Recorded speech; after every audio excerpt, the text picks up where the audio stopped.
mic is okay. She off your mic. Chai! Now wow, people wey suppose talk truth to power don't off mic. And if we talk, now 500,000 they go sama us, call them hate speech. But fear not, Maiyegun don't come. He go torchlight every corner, nooks and cranny of all these bad people where they spoil our country.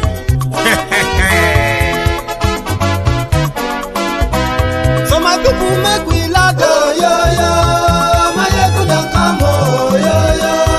My people make we shout, oh, yo, yo. Maiyegun don't come, oh, yo, yo. Maiyegun don't come, man of the masses, oh, yo, yo. Maiyegun don't come, oh, yo, yo. Maiyegun diary Politico, oh, yo, yo. Maiyegun don't come, oh, yo, yo. This one not the off in mind, oh, yo, yo. Maiyegun don't come, oh, yo, yo. Can in the touchlight every corner, oh, yo, yo. Maiyegun don't come, oh, yo, yo. Okay, some people be they holla say they want the power. Chai, them be promise us say we go get light and power. Them hustle sote they can't get the power. But now they know they do anything with the power. Every day, dollar just they get the higher power over naira. See them talk say make we off mind, but thank God say Maiyegun don't come. So my people make you loud, oh, yo, yo. Maiyegun don't come, oh, yo, yo. My people make we shout, oh, yo, yo. Maiyegun don't come, oh, yo, yo. Maiyegun don't come, man of the masses, oh, yo, yo. Maiyegun don't come, oh, yo, yo. Maiyegun diary Politico, oh, yo, yo. Maiyegun don't come, oh, yo, yo. This one not they off in mind, oh, yo, yo. Maiyegun don't come, oh, yo, yo. Person where they do evil, no one make person talk.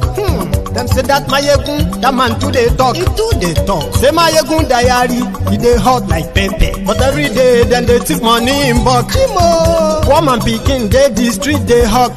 Still them talk say make we no talk. But thank God say Maiyegun don't come. So my people make you loud. Maiyegun now I'm Maiyegun diary. Good evening to you from wherever you are watching from. This is Maiyegun Live. Thank you so much for joining me and share the broadcast. Maiyegun today, oh, ọ̀rẹ́ ara yìí. Maiyegun diary, Maiyegun number one. Lórí Facebook, lórí YouTube. Maiyegun diary, Maiyegun number one. Gbogbo bó ṣe ń lọ ni Maiyegun já wa sí. Maiyegun diary. If you have been following the news, if you have been following the development, apart from the insecurity that has now become deadly in today's Nigeria, especially in Zamfara, Kaduna, and so many other places. The other news there is that people are trying to blackmail the IPOB members, as if to say, persecuting them, killing them, making them disappear. Why people who now want to blackmail them into voting in an election that never really counts, kept quiet, they kept mute. Even until this time, up to this moment, none of them is bold enough to even talk about Biafra. But here we are. They are about to blackmail the IPOB members into joining their bogus election. Maiyegun today. Ọ̀jẹ̀lú ẹ̀ súnra jù. Maiyegun today. Ayé ẹ̀ súnra jù. Maiyegun today. Lórí Ìfẹ́. I'm not going to be here tonight to preach any kind of morality or what have you. I'm just going to lay the facts bare. And you can be the judge. There's nothing I'm going to say tonight that many of you don't know already. Maybe I'm just going to have to juggle your brains back, your consciousness back to life, so that when this whole thing gets closer to the election in Anambra in November, do not ever be guilt-tripped into joining their facade. Share this broadcast if you can.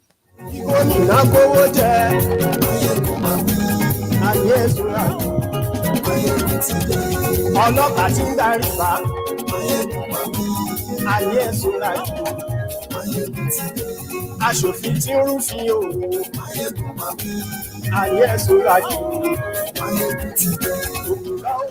They sacrificed Mazi Nnamdi Kanu. They sacrificed young, brilliant, energetic Igbo sons and daughters in order to pay their own dues in keeping Nigeria one. I am talking about the Southeast politicians. We were talking about the Southern politicians who have continued to play the appendage to their northern warlords in the, to the detriment of their own people, including the safety of their people.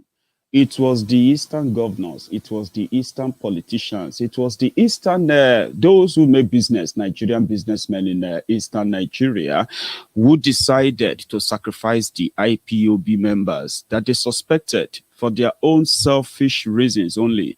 They sacrificed them. They invited the military into the Eastern Nigeria to hunt down young people for asking to have their own country from this same contraption that is killing us.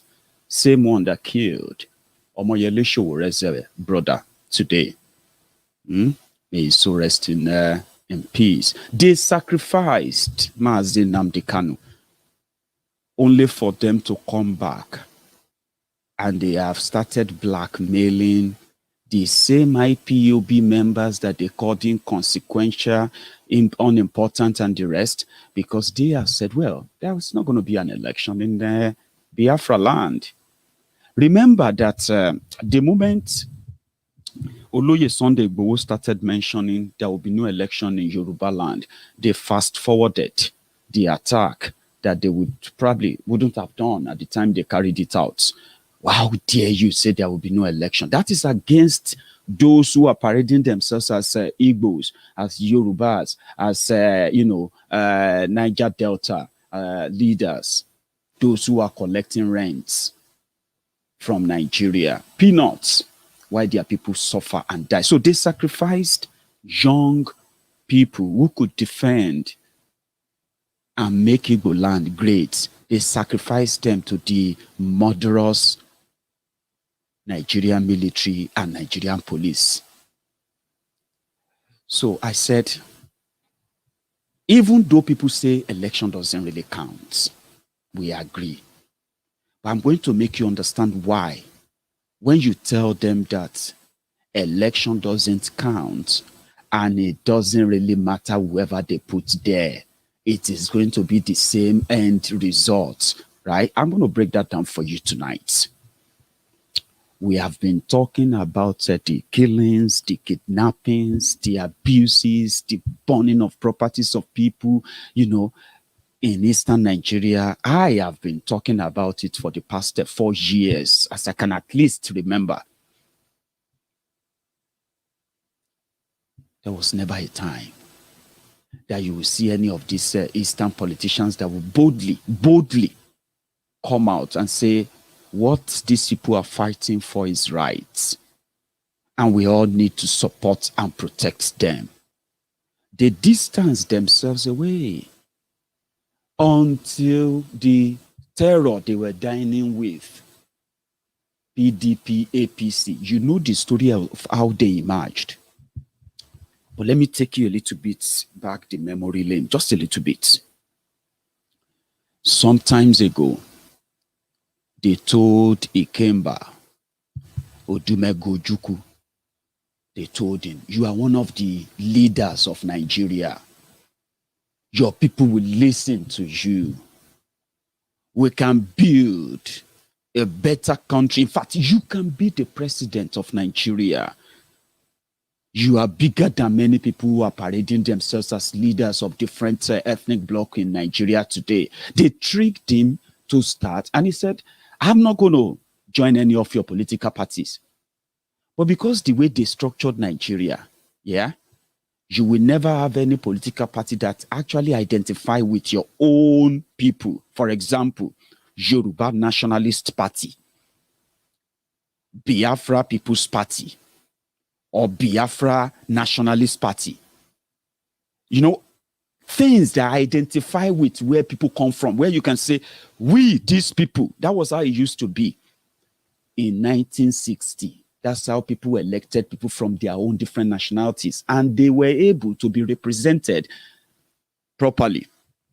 So they tricked Ojukwu. They said, well, you can start your own party, but you can't call it a Biafra party. It will be like you want to break away again. Ojukwu started APGA. Before they started APGA, those who were running PDP, they were also flippantly, stylishly partnering with APGA underground. But they couldn't make APGA the mainstream of the Igbo politics, like Ojukwu did in the 60s, when the entire Biafra land handed over the sovereignty to lead them. Politically then, it was a setup. Because now that money is involved, they don't need an Hausa man or a Fulani man or anybody or Yoruba man to antagonize Ojukwu. They could make many people do just that for them in Igbo land. And those are the people the IPOB called the Fulefus, the saboteurs, in short, the sabos. When election came, the people of Anambra delivered APGA. You know the story. The entire Igbo land couldn't deliver APGA, and you know the story as well. Ojukwu that ran for president, a man that led people that were over 30 million to break away from Nigeria, a contraption that they were forced back into. He couldn't win his own. He couldn't win his own polling units. At that point, they've demystified him completely. According to them, oh yeah, we've demystified him. Politically, he can never be a threat. Shouldn't APGA be the image of a mini Biafra that Ojukwu would love?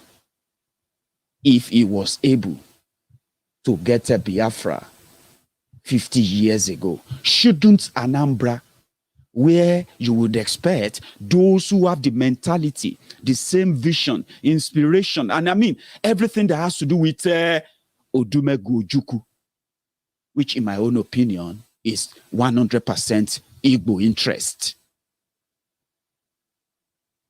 Peter Obi ran Anambra. He ran Anambra well. He was the only governor that left over 100 billion naira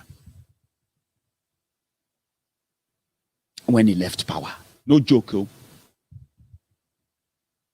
They plundered the entire money. So Bino, who came in. Now, if you want to convince an IPOB member and say you should support people who believe in Biafra, who are you going to use as an example for them in the current setting in Nigeria? Let's start from there. This is no longer about them trying to form political party anymore. Let us use the one that exists. How many times have you heard from APGA, Odumegu Ojukwu's party? How many times have you heard them speak out against the incessant illegal attack, the killings on the IPOB members, including the extraordinary rendition of Nnamdi Kanu? How many times? Because election is 2 months away. They want to blackmail them to remember that Igbo land is important. This is no longer PDP APC now. I'll come back to those ones. I'm talking about those who want to make an average Biafran, an average IPOB member to value election now in order to save Igbo land.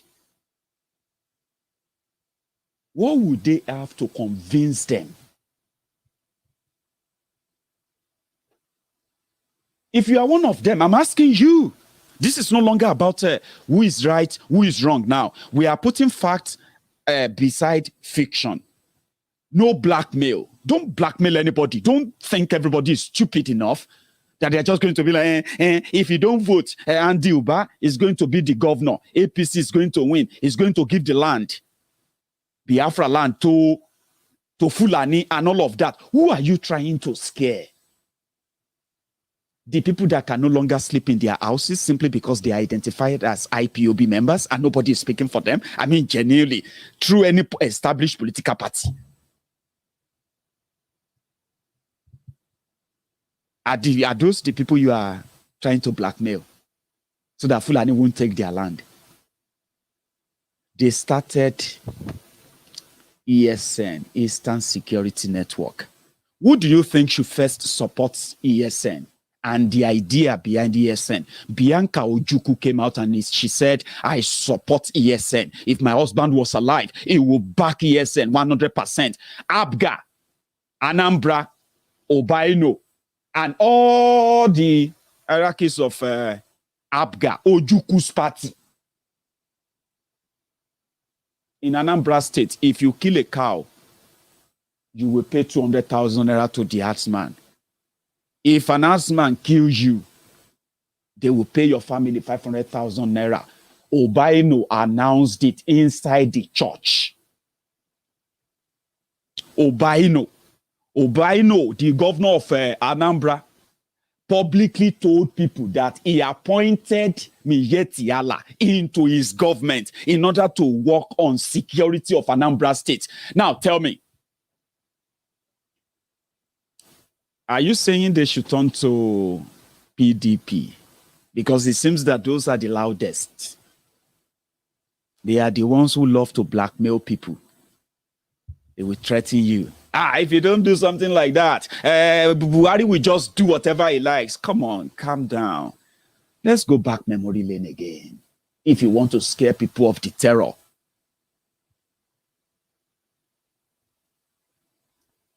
Willie Obaino. Let's go back memory lane a bit again. We are talking about these characters who are now in charge of, who want to take over Anambra. I think Soludo is the one that will fly that of Abga. I once saw a video, a press conference, where Soludo came out and he condemned the attacks on the IPOB members, the arrest of Nnamdi Kanu, and demanded they must be released. That was about 4 years ago. You have Andy Uba, Abi, the brother to Chris Uba, the former political warlord of Anambra. When you remember Chris Uba, you will remember Chris Ngige. When you remember Chris Ngige, you remember Okija, Shatabandu. That means you remember Okija. And when you remember Okija, you also remember how they made him resign inside the toilets of an hotel. Who did all that? The local terrorists of Anambra, of Igbo land. Guys who had access to money. And those who control the power. The Uba family. It was at a point before Peter Obi became a governor. They were so powerful that they could rig anything. They were in PDP then. They could rig anything. They could rig anyone. Forget it. The Uba family. Criminals.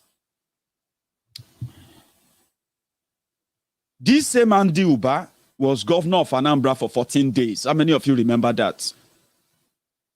You remember Itiaba? What's her name again? That deputy governor to Chris Ngige. That when they kidnap Ngige, they kidnap. See, if you are talking about local terrorists, local terrorism, Uba family. They kidnapped a governor of a state. They took him to inside hotel. They made him announce his retirement, sign his own retirement. His resignation. They announced the resignation on TV. Why they are keeping the governor inside the toilet? That governor is now the Minister of Labor in Nigeria today under Bokwari. So Uba is the candidate for APC. And Bukwari said he's looking forward to seeing him win. Great. I don't know that of PDP. But now the PDP boys on social media are now trying to educate the IPOB members they called riffraffs, they called thugs, they called illiterates, they called slaves, they called different names while they watch Nigeria murder and massacre them right before our eyes. They watch all of that. Not because, and to this day, no single political party in Eastern Nigeria is talking about the Biafra. They no bond them well. So instead of blackmailing them, you know what they are saying? If you don't come, because they have said it, the IPOB said there's not going to be election. And you know when this guy says sit at home, no election, that's going to cause what do you call the election? It's going to cause an apathy in an election. Okay, that means people won't come out. Now they are saying they are going to rig the election for the Ubas so that they can have their second Opus Odijo in Anambra. So once they take Anambra, Uba will just give the lands in Anambra when Obaino is already allocating land. PDP are now trying to tell you that, because APC is going to win. The bottom line is this. The only people who have actually realized that, whether now plus, whether now minus, whether now left or now right, joining these criminals is just to further validate their murderous, campaign against us. Let me break that down. Whether you vote, whether you don't vote, okay, they are going to write their results. The party, any of them that can outrig themselves, is the one that will be declared winner. Okay? Now, you will finally come back to that reality that it is not that you because of your vote. What they want is your validation. Just participate. That's it. Don't worry about the rest. And the moment you participate, whatever comes out of that is your choice. And as we do say, right, elections have consequences. The IPOB, the Biafran says, you cannot cooperate with terrorists that continue to kill us inside our homes, kidnap us, rape our women, make us disappear. The Amnesty International came out just 3 days ago, and they said in the last 8 months alone, the Nigerian security forces, they have killed over 500 Biafrans in Biafra land. They have kidnapped, which is, I use kidnap because they said they have arrested over 1,200 that they have locked up all in different places all over Nigeria right now, simply because they accuse them of being IPOB members, that some of them, they cannot even be relocated as we speak. Inside different prisons. And as you are watching this video, 800, over 800 cannot be traced at all. 800 human beings. They can't say if they are dead or if they are alive. They don't know. And they are all picked up from their homes in Eastern Nigeria in the past 8 months alone. When Bokwari, Garbage, Shehu and Co. will respond, you know what they said? They said Amnesty International must leave Nigeria. They should not be operating in Nigeria. And all these facts, they were happening right before the eyes of all the politicians in Eastern Nigeria. None of them is bold enough to say, okay, Nnamdi Kanu no get political party. They don't get any political office. They don't even have any central office, and you say this IPOB headquarters in Igbo land. But if they say sit at home, you will see more than 90% compliance. No force, no nothing. None of them is bold enough to understand that powerful base and build their political fortune on it, where people can then say, you see that governor there is a backer of the IPOB. He supports everything Biafra. He has been using the resources of Biafra land to defend all our people legally and everywhere. He has been supportive. None of them. But they turn around. They want all of you to come and validate election for them. Somebody said, those who are telling you not to go and vote, they are abroad. If you don't vote, you cannot change anything. As if to say, when you have been voting, you have changed anything. I'm a Yoruba man. Go to Lagos. They will tell you they are voting. Abi? They have been voting. Okay? If you go to any part of Yoruba land, they will tell you they have been voting. Abi? Lagos State, that they try to paint as the mega city, is not different from a mega slum. You know that, Abi? Electricity is zero. You know that. Road infrastructure is zero. You know that. Healthcare facility is zero. Even Tifnumbu, the man that was their pioneer governor when they started in 1999, for 8 years he was governor. Now that he's been going through some medical trouble, right now he's been living in London for the past 35 days. There is no single hospital, no single doctor in the entire Nigeria, in the entire Lagos State that can treat him. The entire Lagos State has no drinking water. You can't say you have any, any clean public pipe-borne water in the entire Lagos State. None. What about the education system? Now, put all of that together. They are going to vote next. They are even preparing. And yet they will vote again. Abi, one day, they are not voting. They are validating what is going to end up killing them. That's it. So when they tell you that whether you participate or not, what you are doing is that if you say, oh, let us go and participate to stop APC. Stop APC for who? For PDP, for ABGA. Now, you have seen what they could do. Up to this moment, every death of a Biafran is considered as a collateral damage. How could you then go around and blackmail people that you have considered as collateral damage and said they should come and rescue you? All they're asking you to do is just come and help them so that when they rig too, they can say, see how much our people turn out. Don't let anybody blackmail you into all of that.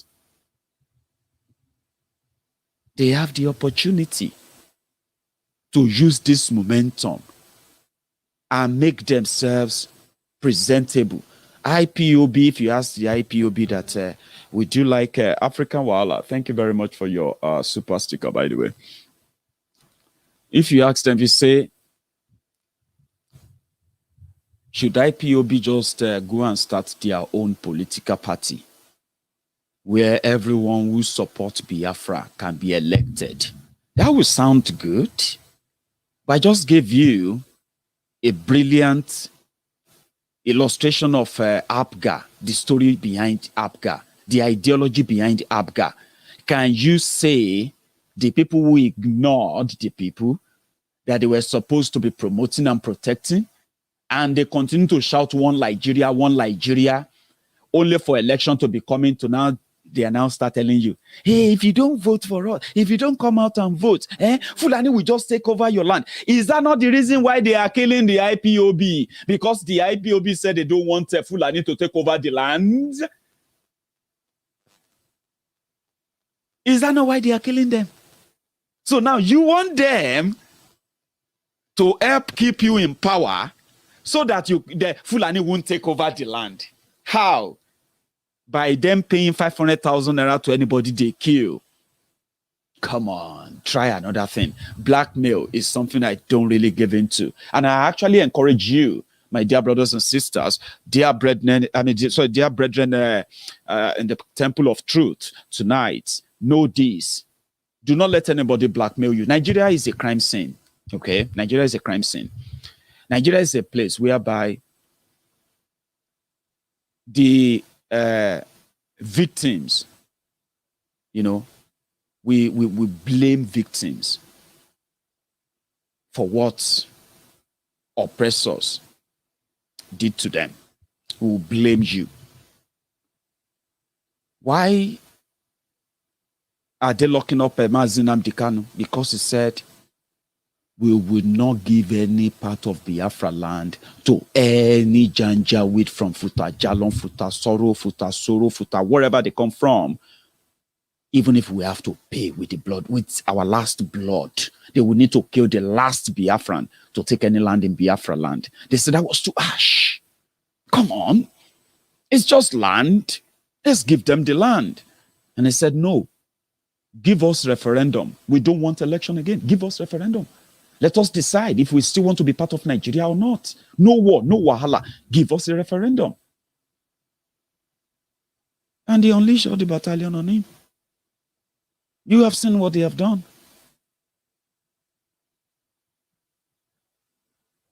And for those who are cashing in on it, what are they doing?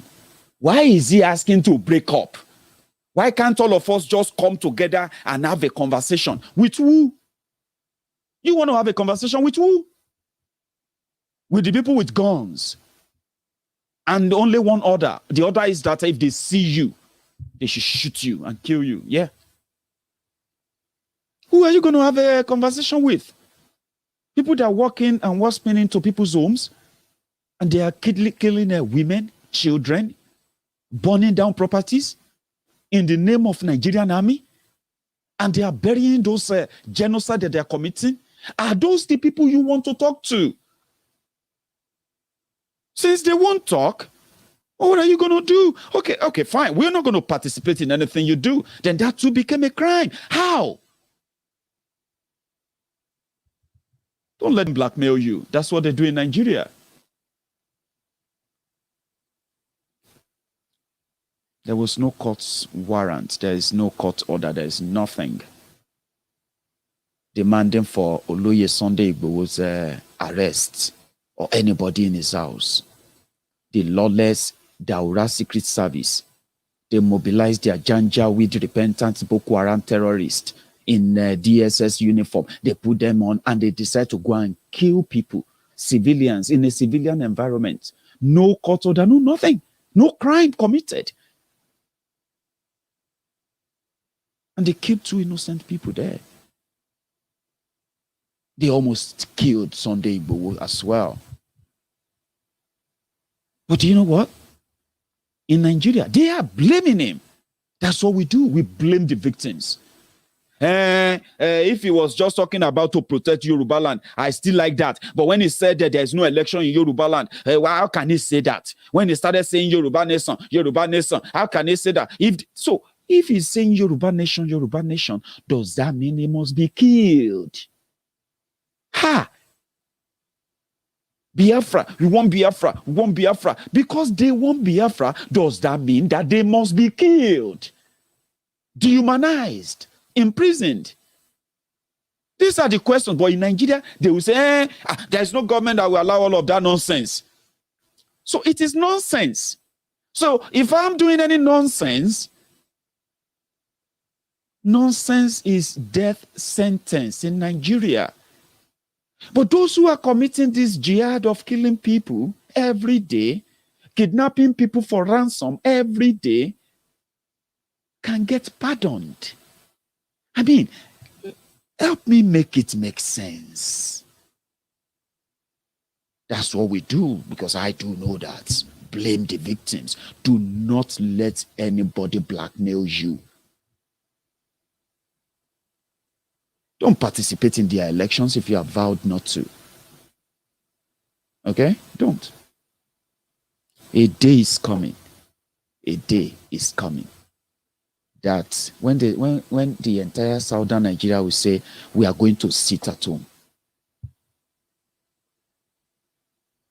When the entire southern Nigeria are going to say, we are going to boycott all elections, give us a referendum or we're not going to participate in your charm election. You're going to make people, you're going to announce your winners anyway. What are they going to be doing? All the winners. What are they going to be doing when they get there? That is going to be different from what they are doing to you now, even when they make you believe that you elected them.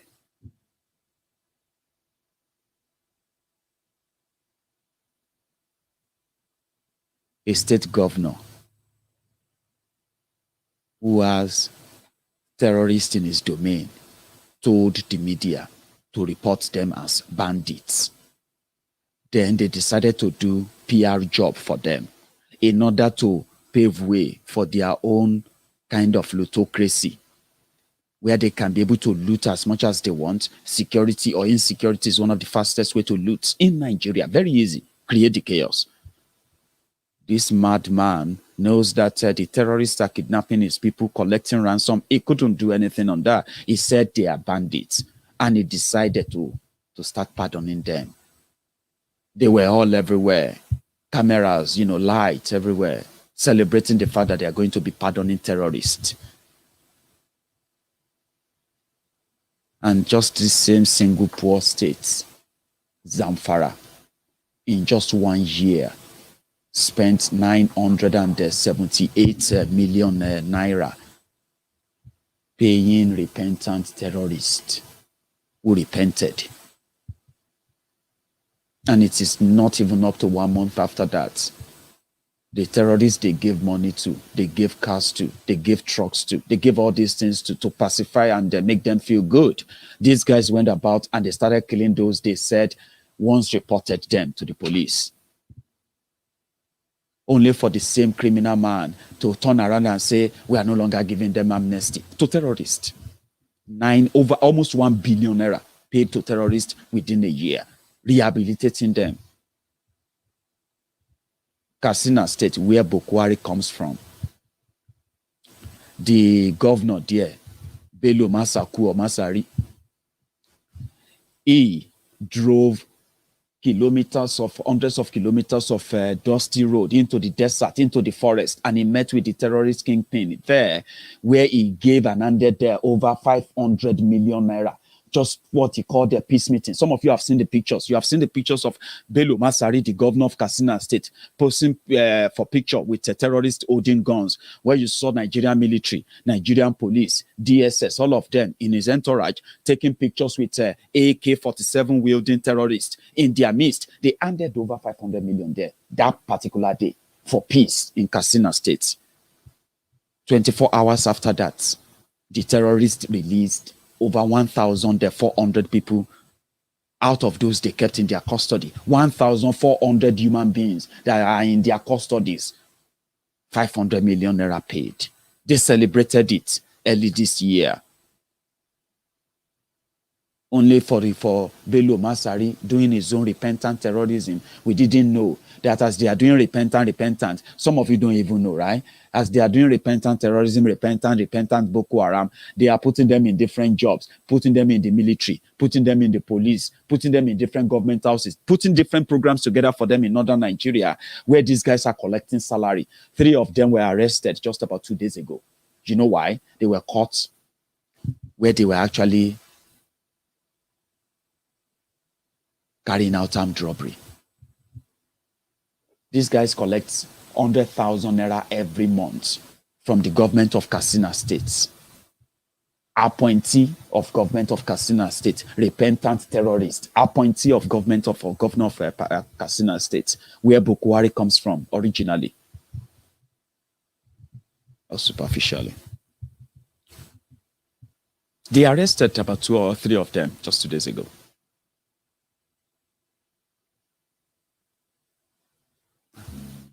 And every time the southern Nigeria make moves that could curtail or stop this madness or this murderous campaign in southern Nigeria, these criminal governors from the northern Nigeria will group together and they will say that is an attack on them. But yet, there is no single eastern governor that could be bold enough and say everything they are doing to the IPOB members is against the eastern Nigeria. Be bold with it and stand by it, but they can't. So how would you then want to blackmail them to go and help you save somebody from giving the land in Biafra land to to Bukwari when an APGA governor is already working on getting his own Ruga. I was reading it earlier today, and what's this guy's name?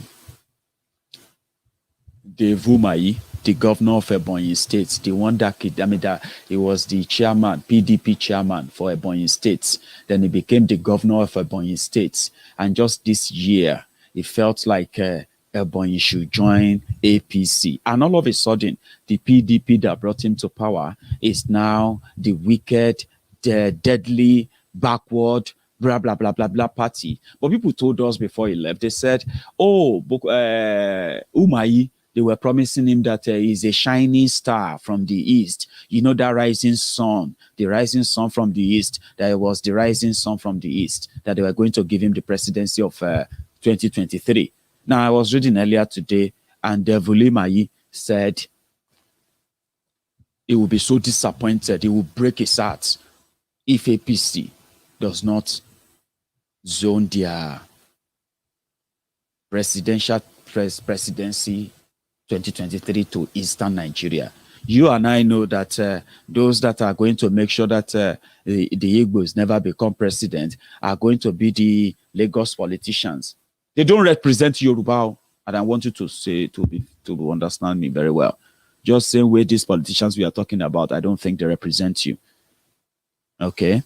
As much as they have continued to attack us, humiliate us, and do all of things to, get us to back down from the Yoruba Nation campaign and the awareness, yeah, our politicians are also playing deaf, dumb, and blind to the whole thing.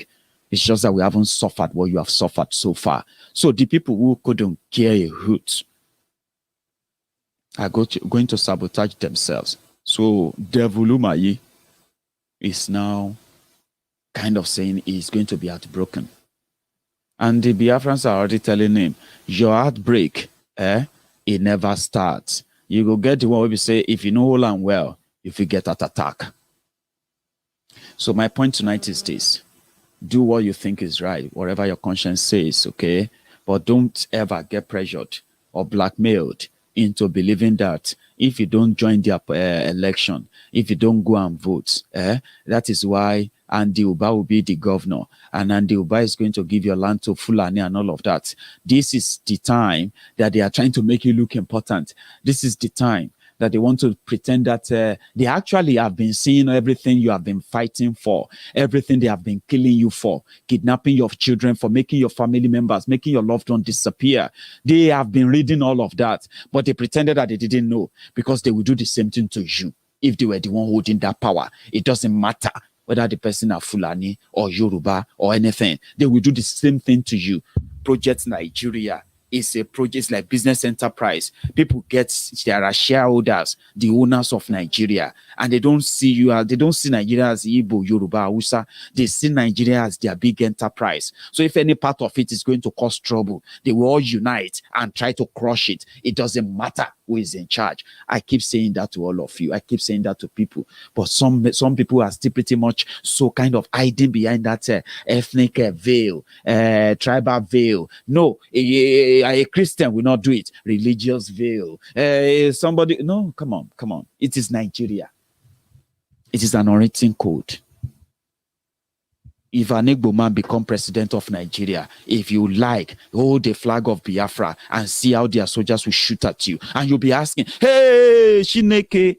No Shineke there. You should be smart enough to know that when they are concerned now, what they are concerned for right now is that the voters' apathy. Voters' apathy will allow everybody to rig freely. Nobody could get upper hand. And because of that, and they know that if that happens, Abuja will do it for them.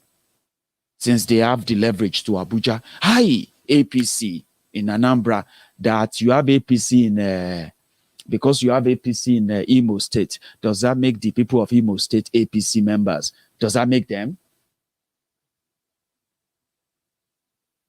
So the point there is that do not let anybody blackmail you into anything. You have no say in it. But you have a bigger say if you can make your voice heard the way you have been doing it, peacefully. I don't know why they are mad. I don't know why they are mad. People that cannot be bold enough to go on TV and say, we want Nigeria to release Nnamdi Kanu. If I become governor of Anambra State, I am going to walk around the IPOB members. I'm going to give legitimacy to ESN. I'm going to defend everything that has to do with the IPOB. And if you're an IPOB member in Igbo land, if anyone is persecuting you, come to Anambra State, come to Abia State, come to this. Oh, I want to be the senator representing Enugu West. And I'm saying it to all of you. If you support me, if I go to Abuja, I will promote Biafran struggle. I will ask for Biafra independence. I will ask for Biafran referendum. Let them come out and talk like that and see if IPOB members will not vote. That's what we are talking about. You don't blackmail them and tell them and give them a blank check and say, write anything where you like inside there. Something they will write and somebody will collect it and squeeze it and say, who get time for all of these things? You want to break Nigeria. What about the allocation we are collecting? What about this? What about that? All the appointments? No. We don't have time for that now. Let them be bold enough. Let's start from there. If you want me to participate in your election now, yeah, as a Yoruba man, I want the Yoruba politician that is running to be governor to come out and say, when I become governor of this state, I am going to give a big boost to the Yoruba nation agitation. I am going to work with the House of Assembly to promote all the zeal that will help the Yoruba people to achieve the Yoruba nation. People like me will donate money to that politician. So yeah, now let's go fight on. Not in this arrangement, by the way. But they won't do it. They will say, you don't know what see, you don't know. They can't say that in public. If anybody tells you that, they can't say it in public. It's a fraud. Do you understand? You don't expect them to say it like that. They cannot come out. Hey, you are talking. Now you are talking. It simply means you can't help them. Why do you have to blackmail them in believing that you can do something when you know you can't? To do something means you have to go against whatever it is Nigeria now. Everything. Those where they sell property, where they borrow money to contest election, do you think they are ready to lose everything like Nnamdi Kanu was ready to lose everything? And so many Biafrans themselves are ready to lose anything, everything. If it will bring them Biafra. How many of those politicians are ready? That is what we should be talking about. It shouldn't be about this blackmailing. Maiyegun, we need to, we cannot let them just be. You are deceiving yourself. What you are doing is not election. It is just validating the fraud, the charm. You know it. Everybody knows it. That's not elections. When you begin to talk about what affects people, and people start telling you that, listen, your idea is good. Your idea is so brilliant. Very beautiful. Why are you going to do it? How? Nigeria needs to collapse before you can then make... this current one needs to collapse before you can then say, okay, let us now put ideas before politics. Also, okay, if you want to participate in this election, why should I participate? All I want is to do a nation. Which of the candidates is going to do that for me? Which of the political parties have that ideology that says Yoruba self-determination is important? Which of them? So when you look around, when you shop around, you don't have to shop too much. You know there is none. So let's start from there. If you want to convince an IPOB member to participate in Nigeria election, number one, let's start from, because you see, it makes sense. It's actually sensible to ask you to vote people that support your idea, that support Biafra. It's a very good thing, but that is only possible in a country where you have human beings in charge, not animals. Do you understand? It's a good thing. You see, all of us cannot go out there and do protest and say, hey, all of us, we can go out and do protest. Yes, we can. But all of us cannot just go in there and say, we want to vote for Biafra today. No. You have to have a vehicle.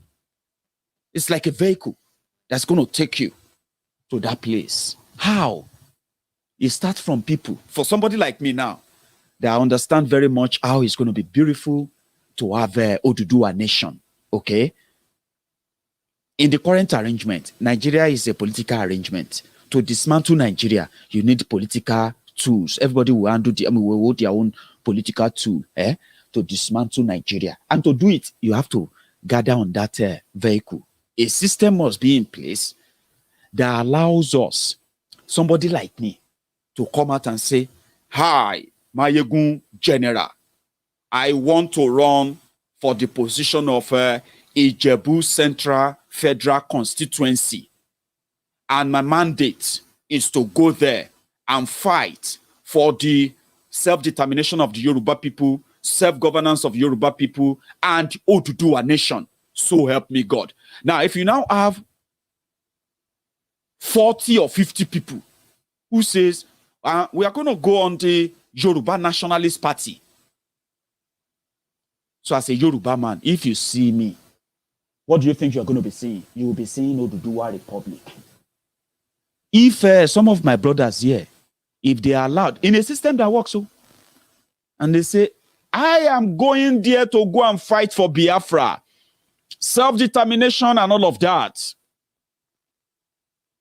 So, me, Oduduwa, from Oduduwa land, if you see me for your house, they say, Maiyegun, your own party are the party that says they are going to break Nigeria to have our own. Yes, that's my party. This is why. Listen, ma, Sherry, yeah, let's, that will be my own job. To convince my Yoruba brothers and sisters, Yoruba family, everybody, including people who are living in Yoruba land, and say, we need to be on our own. So nobody will be shooting at me and say, because I'm a honorable campaigning to be for Oduduwa Republic.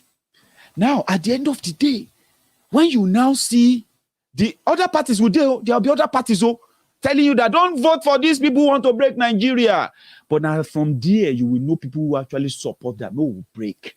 If I come from the constituency that says, oh boy, we need to break away from Nigeria, and they start voting for me, all the IPOB members, they go on to the Biafra Nationalist Party. For example, you know that if you see anybody with poster Biafra Nationalist Party, they are for Biafra. If it's going to take them 5 years, 10 years, 20 years, their agenda is to break away from Nigeria. Nobody can shoot you or kill you or arrest you anywhere. Now, imagine a system like that. That's the very cool. That is where you can then begin to collaborate with others. Oduduwans will meet Biafrans in National Assembly. You know, our agenda is to break away. See, our agenda no become one with that. You see the people from the Middle Belt who are also trying to break away. We'll become friends, caucus. We'll begin to build it. One day, a resolution will come because maybe, I'm just saying in a working system, but you know Nigeria is not a working system. Don't let me put too much in your head. And that is why those who care now think, yes, there must be a lot of resistance from the people that we don't want to be part of this. What we want is that to give us a referendum. Do you understand that? Like, give us a referendum. Let's decide if we still want to be part of Nigeria or we don't want to be part of Nigeria. So ask the politicians to talk to people, those ones who are there now. If you want them to validate you when you want to rig, be bold enough. I'm saying this with all sense of sincerity now, okay? You know they won't. I know they won't. We know they won't. But let's take it from there. If you want them to participate in your election, how about you start addressing their problem? Go on national TV. Talk about the arrest of Nnamdi Kanu. Tell the Biafrans, tell the IPOB members that if you should have a mandate, you will do all within your power to protect them. Be bold. Because immediately you say that, they are INEG, they are police, they are everything. You know the results now. Even those who are asking and trying to blackmail you to make sure that APC doesn't win Anambra, they will deny that candidate that says he's going to protect IPOB members. Can they do that? Of course they can't. Then, if your gut is that I'm not going to vote, look at me very well. Listen to your guts. Not because somebody or people says, don't vote, or what have you. If your gut says so now, follow it. I'm advising you, do not waste your energy. Okay? Because at the end of the day, now the same results. Suffering and smiling. Suffering and smiling. 99 standing, 99 sitting, suffering and smiling. Same thing. And you will be blamed. That's the irony of it. Those who pretend that it is not happening. I caught something I'll share with you. This is them in Katsina State, where Bukwari comes from. Oh boy, the thing don't enter that they can't really pretend anymore. But somebody said, Maiyegun, don't disturb yourself. Don't disturb yourself, because these guys, if there is another time for Bukwari, they will still vote for him. I said, stop. You should stop believing that. Voting that you are talking about is actually validation. And the validation has consequences, I agree. But guess what? Part of the consequences is this. You can cry. You can even cry blood. It no go change anything.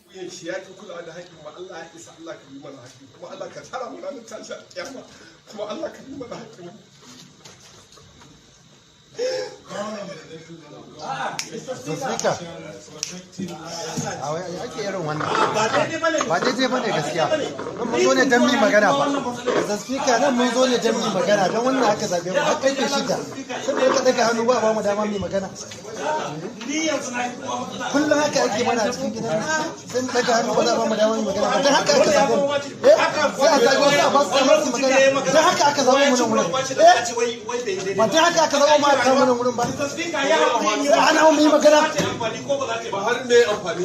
a ba kowa ya magana mu ana mu yi magana ba mu da yanci ne ba za mu ma ke ba wannan an shayi ba shi a gidan an shayi mana shi a gidan kun na ba ta mana yes kullum yes president gidan nan in ka san magana ba wannan ba za a take nan wannan ba za mu cin iska ne wasu ne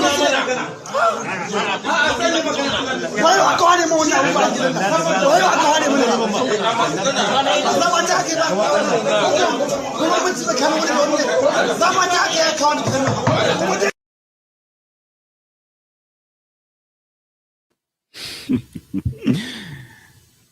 One of them was trying to explain himself. He just burst into, into tears.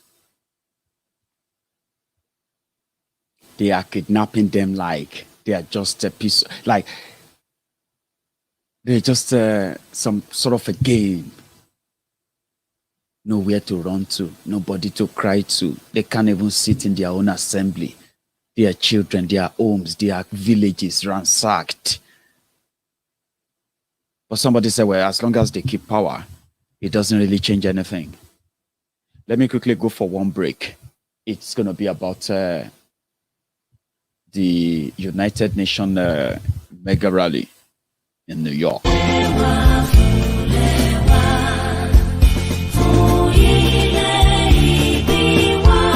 Yoruba Nation Global Directorate holding a mega rally in New York, United Nations to condemn the systematic ethnic cleansing of the Yorubas by the Fulani-dominated government of Nigeria through murder, rape, kidnapping, unwarranted detention with punitive bail settings, attempted assassination of self-determination agitation leaders by government agents. Mega rally comes up from September 14 to September 24, 2021. Time, daily, morning and evening. Venue, Dag Amas Jold Plaza at 4th Avenue and 47th Street Corner, Manhattan, New York. Side attractions include rocking of African head wraps, gele, turban, scarf, and fila for men. For inquiries, please call Dr. Janet Fashakin Esquire on +646 261 6030. Pastor Raphael Adebayo on +1 214 687 2429. Otumba Demola Edward on +1 773 888 0852. And Evangelist Jidegi on +845 293 8937. Yoruba Nation says no to apartheid in our homeland. We say no to wanton killing, rape, and detention of our people. A luta continua, Victoria Asata.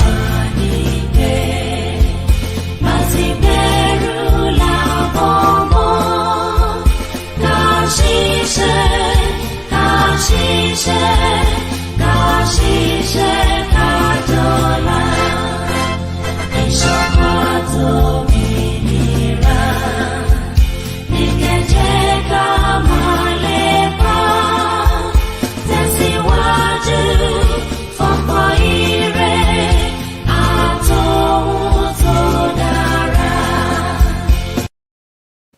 That's amazing. Thank you so much. If you're watching me on YouTube, you can click like. If you're watching me on YouTube, you can click a like under that video. When I say give that thumb up, I'm not saying, my friends on Facebook, when I say give that thumb up under the video, my friends on Facebook will just start typing, they will just start using that thumb in the comments. That's not what I mean. If you have not been following me on YouTube and you have just been following on Facebook, you can search for the same thing, Maiyegun's Diary Politico, on YouTube. Click on subscription, click your notification, set that on. Okay. So just for a sec, before we continue, you can give me that like under that video. We're about 2,000. Let's make it count.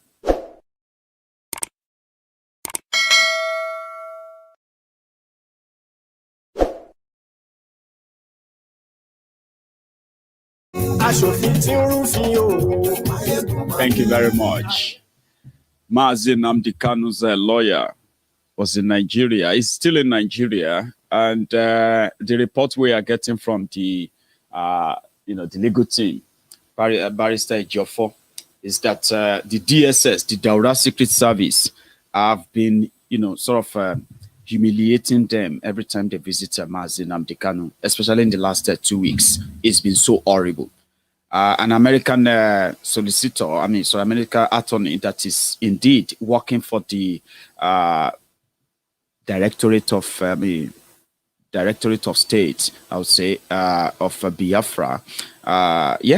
He was in Nigeria and they denied him access too. Well, he actually pointed something out about your law, Nigeria law.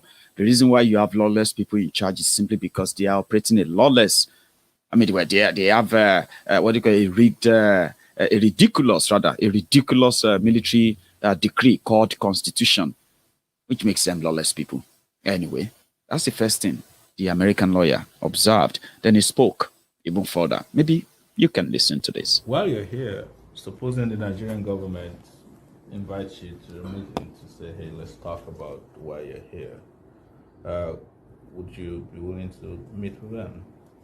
Of course, I'd meet with anybody interested in the rule of law. This is not about vengeance. No, justice really is international. And everybody recognizes the right to self-determination, to due process. It's universally condemned. Torture is extrajudicial killings. And, sit down and say, listen, I have an expertise in constitutional law. And it seems very odd to me from the United States that Nigeria lives under a constitution ordained by a military dictator in 1999 with no input from the public. No referendum, nothing. And you're still living under this, 22 years later? To me, it seems utterly absurd. How does that document have legitimacy? How do you give legitimacy to a legal instrument so that it'll be complied with, rather than just manipulated, to benefit those who have the power? But I'm always someone who believes in Winston Churchill, better to jaw than war. Sit down. We have a very professional conversation. What are the issues? How are we going to address them? They have ideas. I'm not claiming I'm omniscient. People can learn from one another, but that's the way, that really is the heart and soul of civilized governance. It's communicate, discourse, listen. Nobody should believe that they might not be wrong. I could be wrong, they could be wrong. That's why we need to talk it out and see whether we can come to some consensus as to at least the optimal way to deal with inevitable differences between people. So, apart from Nnamdi Kanu, there are a lot of Biafran activists or militants, as the Nigerian government wants them referred to, who are detained all over. Are you doing anything to help with this situation as well in an international attack? I'm going to try and get you the full interview at some point. But there's something he said there that I believe that is so important for this conversation tonight, okay? 1999 Constitution, condemned by many, but patched, altered, and, to manipulated in a way by the politicians in Nigeria to serve them only, not the people. So he said something about that, people, there is no public vote on that 1999 Constitution to date. No public vote. Abdulsalami Abubakar handed that to Obasanjo. And since then, like a badly built building, they have been trying to patch it and amend it and alter it, but it never really brought about anything, peace or progress or prosperity to Nigeria. And it just said it's so ridiculous that 22 years of military giving you a document, a decree, that people kept using it. That's the legal point there. And he said that wherever they are, they haven't allowed them to see Nnamdi Kanu. Unfortunately, E82, I don't know if I pronounced that right. Yeah. Keep applying the pressure on the neck of the zoo. Truth to power. All hail Biafra, all hail Oduduwa Republic. Thank you very much for that. Somebody was asking that how would they use or how can they use the super chat or whatever? It's actually beside it's not available everywhere. Okay, so if you check your screen and it's not there, don't bother yourself. Okay, but it's always at the side of the comments. Yeah, where you want to type in that comment on YouTube, just YouTube. Okay, and it only works when it's live. All right, you can't use it afterward, but it's beside that your comment. You will see that $sign. If you tap it, you will see your super sticker, super chat, and the rest of that. So thank you to that. I also picked something. In fact, and this is in Zamfara, by the way. Okay, the insecurity has gotten to a stage that in northern Nigeria, they have shut schools. They have shut down the markets. And just today, they told the telcos, telecommunication companies, to shut down all their networks in Zamfara because they want to fight bandits. Nigeria don't enter Amo. And it's simply because you brought in jihadists. Terrorists who rather see that, well, if it seems that this whole report from Zamfara, now these killings are becoming too much. Let us shut down the internet, shut down everything. All businesses, all life, shut them down. And we can keep it reduced and minimal. Is it not when you have your telco active and you want to try, they said they want to stop the communication of terrorists. They don't want terrorists to communicate. So they have to shut down the entire net. It's like me living in Glasgow now. And they say, because they are looking for some terrorists in Glasgow, so they have to shut down all the telecom, your telephone, your internet, your everything. Like, that's what they have done today in Zamfara. That's what they do in Nigeria. Is it not when if you are tracking terrorists, is it not when the lines are active that they will communicate and you can locate them? But even when they locate them, what do they want to do to them? Taliban, Afghanistan, loading. That's what I see there. You want to track people who are communicating as terrorists. Is it when you shut down your communication or businesses? Children who have to, well, maybe I'm going too far, but here, you can't shut down internet without explanation. Do you get that now? You can't. Children will have to do their homework. They have to play with their video games. There are many things that you have to, like you can't. You just can't. Talk less of you coming out to say you want to shut down the whole city or the whole state. But in Nigeria, it's like animal farming is even better. It's like a jungle where you see all kind of animals dressed in all fancy suit, fancy babariga, fancy cap, and the rest of that, but no real sense other than just what? Just this. They are fighting insecurity. Before they shut down all schools in Kaduna, shut down all schools in Katsina, shut down all schools in Niger, shut down all schools in Zamfara, shut down almost all schools in Sokoto, shut down almost all schools as we speak right now as well in Yobe, Taraba, everywhere. As they are working to shut down schools, before they came to that idea, they initially thought maybe they should put soldiers in every school. Then they realize that, that'll be too many. We cannot just put soldiers. Meanwhile, the terrorists that comes out and do all of these things, that committed all these crimes, these people know where they are. Trust me, they do. They know where they are.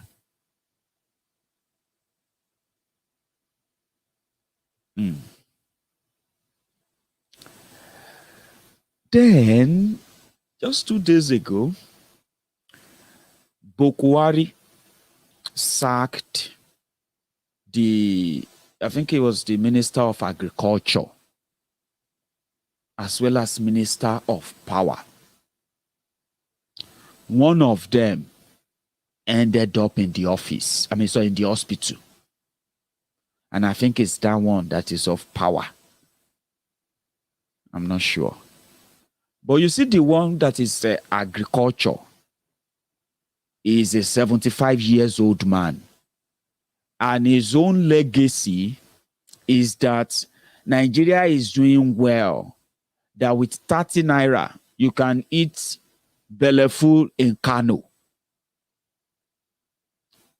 The one before him, Audu Ogbe, former PDP chairman, who became minister under Bokwari. That one, his own legacy was how to import grass for cows from Brazil. How to import grass from Brazil for cows in Daura. It didn't really succeed so much in his legacy, but he tried until this one came. You see that one that is a minister of darkness, the one that took over from Isaleko Barack Obama, Fashola, that former minister of darkness, potholes, and homelessness. So they changed him to minister of potholes and homelessness now. So they brought another person to take over as minister of darkness. That one, when they told him that they've sacked him, Baba ended up in the hospital. It was his own legacy was how to make sure that Niger Republic, that's his own legacy. How Nigeria will continue to supply electricity to Niger Republic so that Niger Republic can continue to enjoy 24 hours uninterrupted electricity. That was his own goal. When they sacked him, the Wiri that handed over souvenirs during Yusuf and Zara's wedding just about a few weeks ago, that man, he ended up in the hospital. But you guess who announced their sack? Now another Wiri, Femi Opono Adeshino.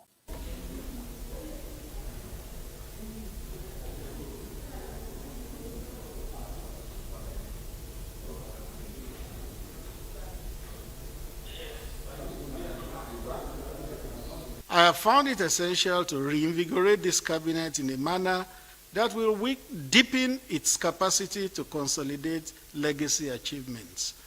Accordingly, a few changes marking the beginning of a continuous process have been approved. They are as follows. Ministers leaving the cabinet. 1. Mohammed Sabo Nanono, Minister of Agriculture and Rural Development. And 2. Engineer Salim Aman, Minister of Power. Redeployment. 1. Dr. Muhammad Mahmoud Abubakar, Minister of Environment, to assume office as the Minister of Agriculture and Rural Development. 2. Engineer Abubakar D. Aliyu, Minister of State, Works and Housing, assumes office as the Minister of Power.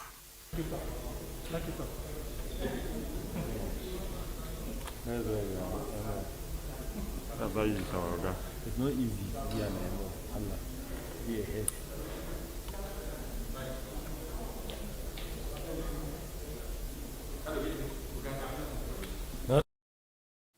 Femi the job. You see,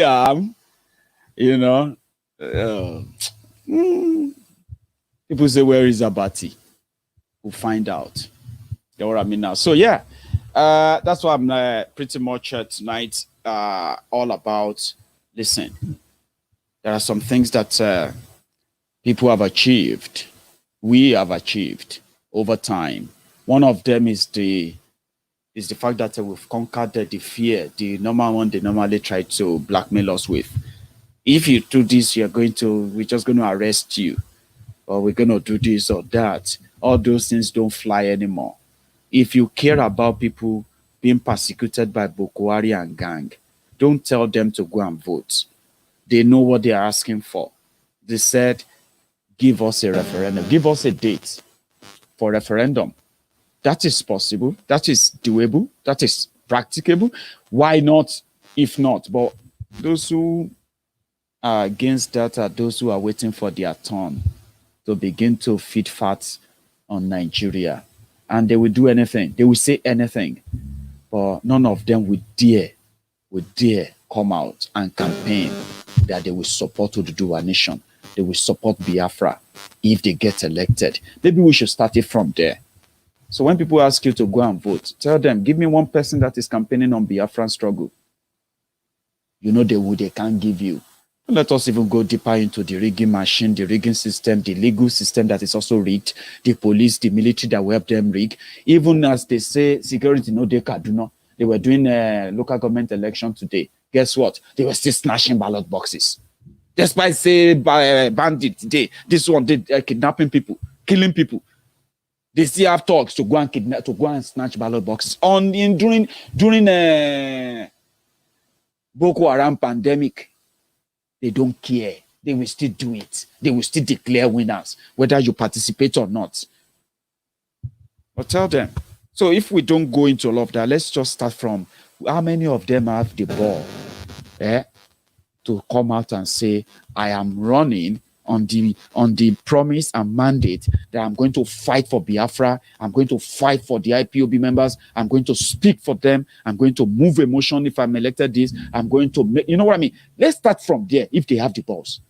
And stop blackmailing people that they have to, if you don't vote, and the Oba is going to be governor, he's going to give the land to the Fulani, shut up. Obaino is already giving it. Obaino sat down with his team. They put value, they put price on people's lives. They said 500,000 naira if Fulani kill you in Anambra. So what's the worst thing? The worst is that Andy Uba will come and say na 250. Say no, that's too expensive. Abi, is that not the worst Andy Uba will do? Would Andy Uba be the first person to pay family members killed by Fulani terrorists?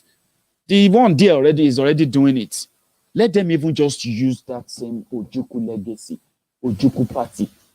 If they still believe in Biafra, that Ojukwu died believing in, then let them come out boldly and defend the IPOB. Let them come out boldly and defend the Biafrans. Let them put together resources. Let them support all their legal team. Let them make a demand from Nigeria. You need to release Nnamdi Kanu and see if the IPOB members that you call slaves, you call names, you call riffraffs.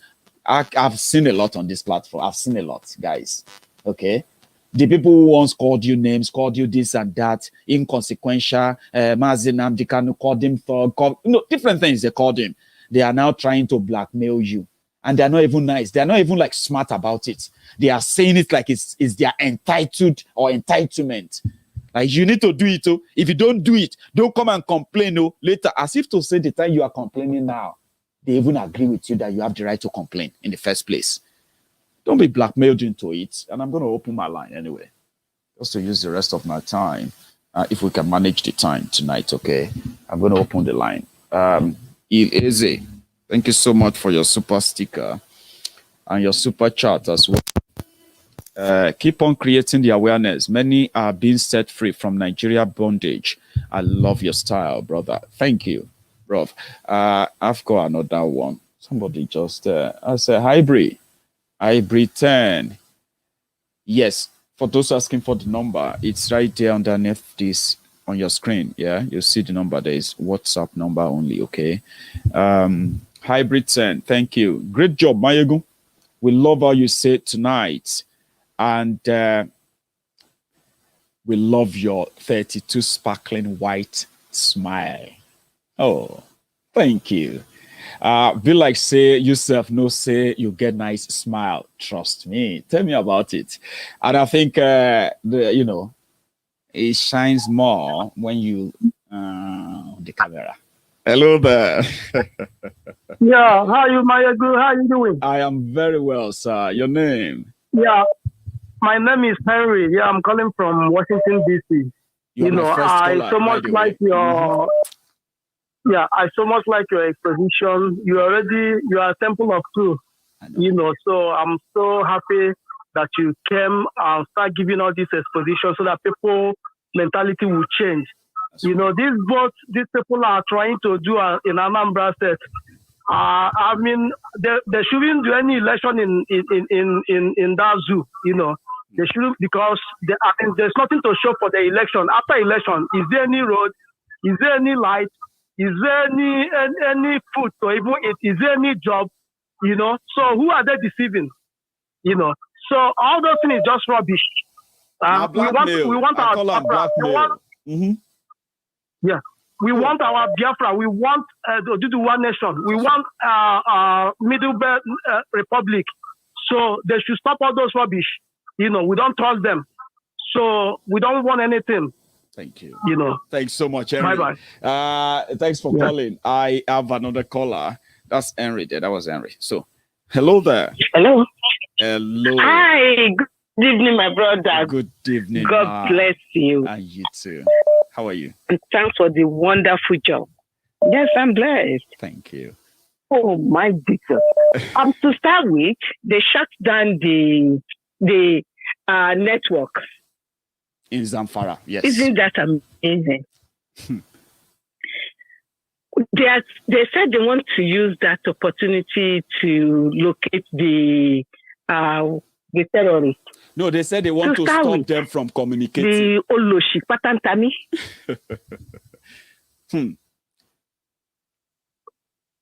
Took all people's NIN. That's right. And they trace those bandits. No, they are not bandits. They are terrorists. They are terrorists. Can they trace those terrorists with the NIN that he collects? I've collected all Nigerians' NIN. This man, I've collected all these Nigerian NIN. They still cannot trace these terrorists that are terrorizing the whole country. And now they're saying, if you don't vote, that we vote. Already don't bother voting. Because they've done what they want to do. When you go there and you vote, you are only validating their rigging, man. Right.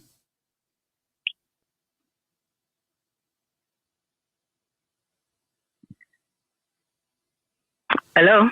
Yeah, I'm with you, please.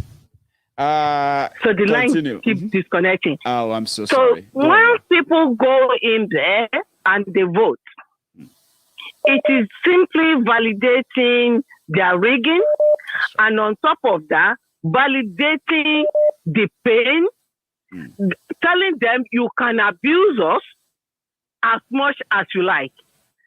Nigerians shouldn't even bother. Whether they vote or they don't, they've done their own voting inside their house already. Yeah. So why wasting time to go and vote? These people, they know the game they are playing. They do. It is Nigerians now that should come out and put a break at this nonsense that they are practicing.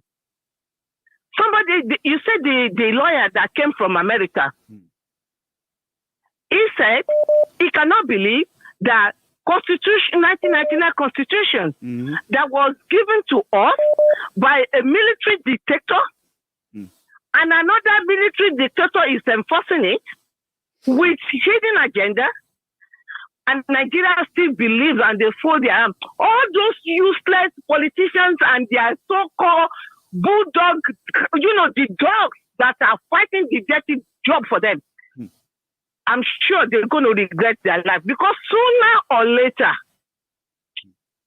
as they said, my brother, now brave fast.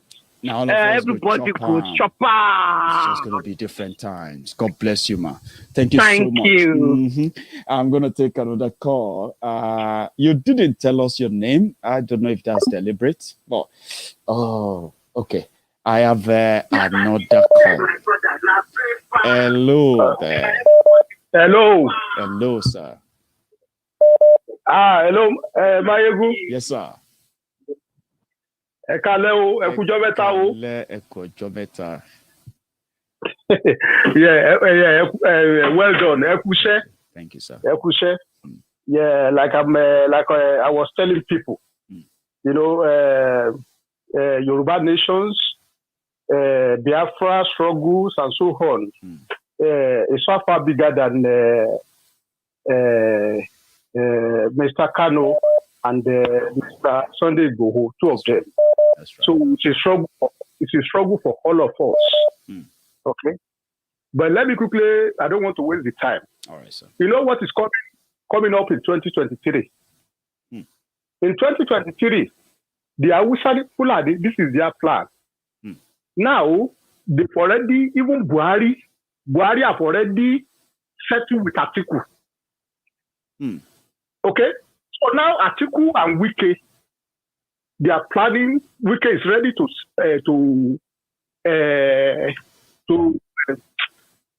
deputize Atiku. Right. In 2023. Okay? So now, all these guys in Yoruba land, in Igbo land, they are expecting whatever. Even if they give a ticket to Yoruba land, maybe they give one ticket to Yoruba land and they give one ticket to Igbo land. Those two tickets are dead tickets. They are dead tickets because Hausa, even if it's going to take them to float another new party by 2023 to continue in 2023. That is what they are going to do. But what I'm waiting for now, because the game is going to start in about 3 months to 6 months time. So when that game starts now, so what I'm waiting for now is that we Southerners, the question is that, are we going to allow these people to continue in 2023? Is people ready now to go, like you rightly said before, is the people ready to go and validate this criminality in the name of constituted authority? Because if you look at how these people went to Sunday Igboho, because Sunday Igboho's house, I'm still thinking about it. I can't get over it. Okay? Now, people are sleeping in their house. And these bandits, because those ones that go to Sunday Igboho's house, if not because of Lady K, that record everything, they will have killed all of them and tell us it's unknown government. That's true. So it's because we need to thank Lady K for his expertise, for her to be able to record all those things and give information out. I think that's why they don't want to release her now, because I don't know why they keep keeping her. When they have released about 10 people so far, they keep keeping her. Yes. You know, let me tell you something I read today. Okay. You know, you said it before, and you are very right. You know, Nigeria Airlines. You know, Nigeria Airlines, about this Nigerian project you are talking about. They are the same people. There's no religion. There's no ethnicity. They don't have ethnicity. They don't have anything. It's just class. Okay. Yes. You know this worry from this one northern state. This one will get marked like worry like this. He talks yesterday. Okay. He said he was telling all the Amagiri people, Sule Lamido. Yeah. Okay. People went to him, you know, say, you are the one that has experience, come and contest in 2023 and so on. And he said something. And he said, he said them, the Elites. He said, who is going to divide Nigeria? The Elites are not prepared to divide Nigeria because they are going to lose a lot. They will lose a lot. Me and you, or ordinary man in Ibadan, or ordinary man in Sokoto, ordinary man in Enugu, they are not going to lose anything. They've already lost everything already. Okay? But this airline, headed by this Olori Buruku Obasanjo. And cool. Okay? Because Obasanjo, mo ń gbàdúrà lẹ́nu mi ò kí ń mo ń gbàdúrà kan lẹ́nu ìṣẹ́jú ìyàwó mi àti àwọn ọmọ kéékèèké. Mo dẹ̀ ń gbàládùá mo dẹ̀ pé Ọbásanjọ́ ikú oró ló máa kú láàsì. Because things your just basic aye Yoruba. Look at what he went to say in because I was start thinking of what this man went to Benin Republic.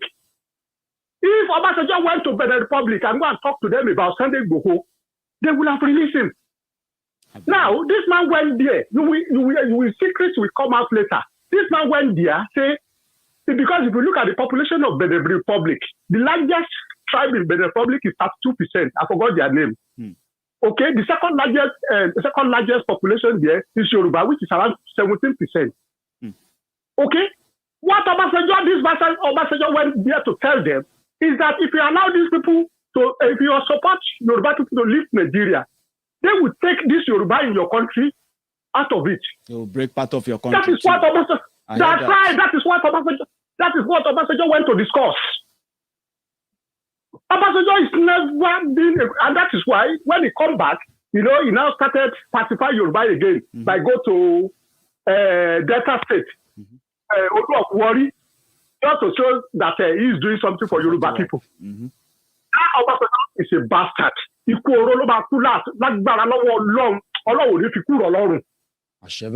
thank you very much. Thank you so much, sir. Let me take another call too. Thank you so much. So that's a long one. Sorry if I've kept you waiting on the line for longer than you would probably like. Just a sec. So I have another 20 minutes to take a few more calls. Okay. So if we can make it or keep it short, that would be great. Thank you very much for that. Now you not done here. All these bad politicians, then we call themselves politicians. Where they thief our money? Hello there. Hello, Maiyegun. Oh my God. Hello, sir. How are you?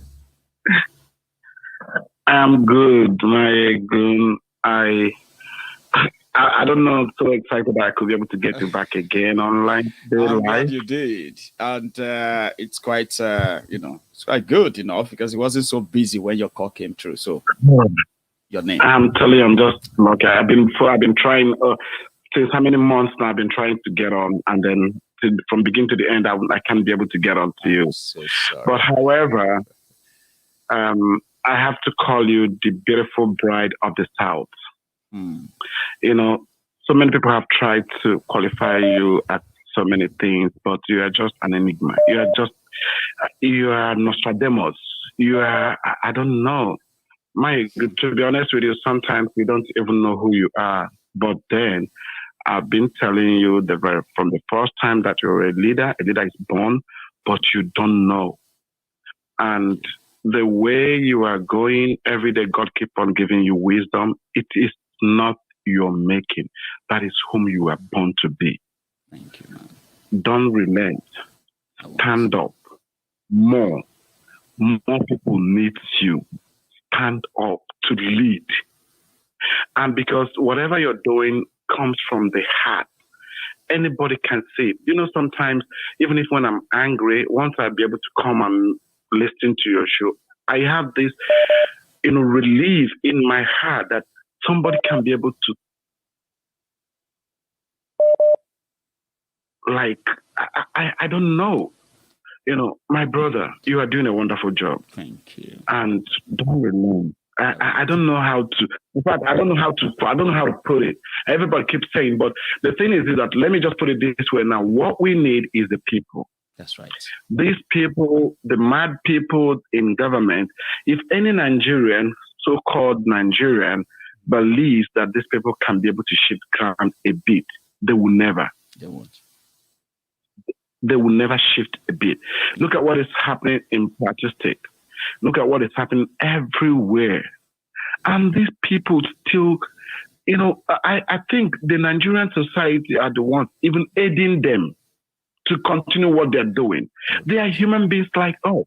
Can you imagine if that day they were at the Kanu doing wedding, if the master decide to say, see today, this is going to be the end of the show. Definitely it's going to happen. If we keep on talking, they have the money, they have the machineries, they have everything. Even among us, the people, they will still come and give us scoop of porridge. And because people are hungry. But sometimes let people shun that scope of courage. I don't need that your money today. I want you out. Let's have Biafra. Let's have Oduduwa nation. That's all and nothing else. How can we sensitize the people? Because they're talking about election 2023, my food. Nigerians, are they insensitive? Yes, they are. Absolutely, they are. But nobody can speak up to. So, in as much as God has been keeping you, giving you the vision, because sometimes I wonder the time you get to put all these things together. Maiyegun, you are a thank you so much. You haven't told me your name, by the way. And, I would love to hear that. But you said something about talking and talking. The advantage is that we need the people. And once the people know why they need something, they will demand for it. What we have right now is the confusion brought into the whole system by the people who have been manipulating all of us for so long. Now, if they can't manipulate a large number of us anymore, they will leave town. But when people don't know why they need something different, they will never ask for it. And that's why we are filling in the gap, making sure that people knows why they deserve better. In the process, trust me, people will figure it out. Thank you so much for calling. And secondly, I don't know how to do it. I came across that Mr. Sowore's brother was killed by the herdsmen. Is that true? It is true. It is true. I'm only waiting for a moment that we can have a minute silence for him before we round up tonight. It was a shocker. They killed him. They killed his brother today. Oh my God. It's unfortunate.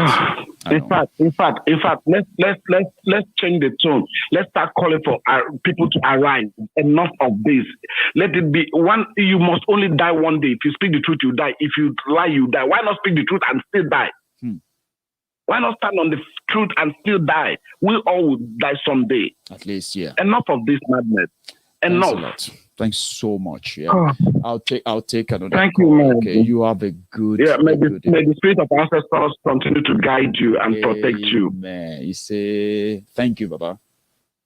So sorry, one moment, Chidoze. Hello. Sorry, just for 1 sec, please. Thanks so much for your super chat and super sticker. I'm gonna read that out quickly. When injustice becomes law, rebellion, aka revolution, becomes your patriotic duty. Thomas Jefferson, God bless you.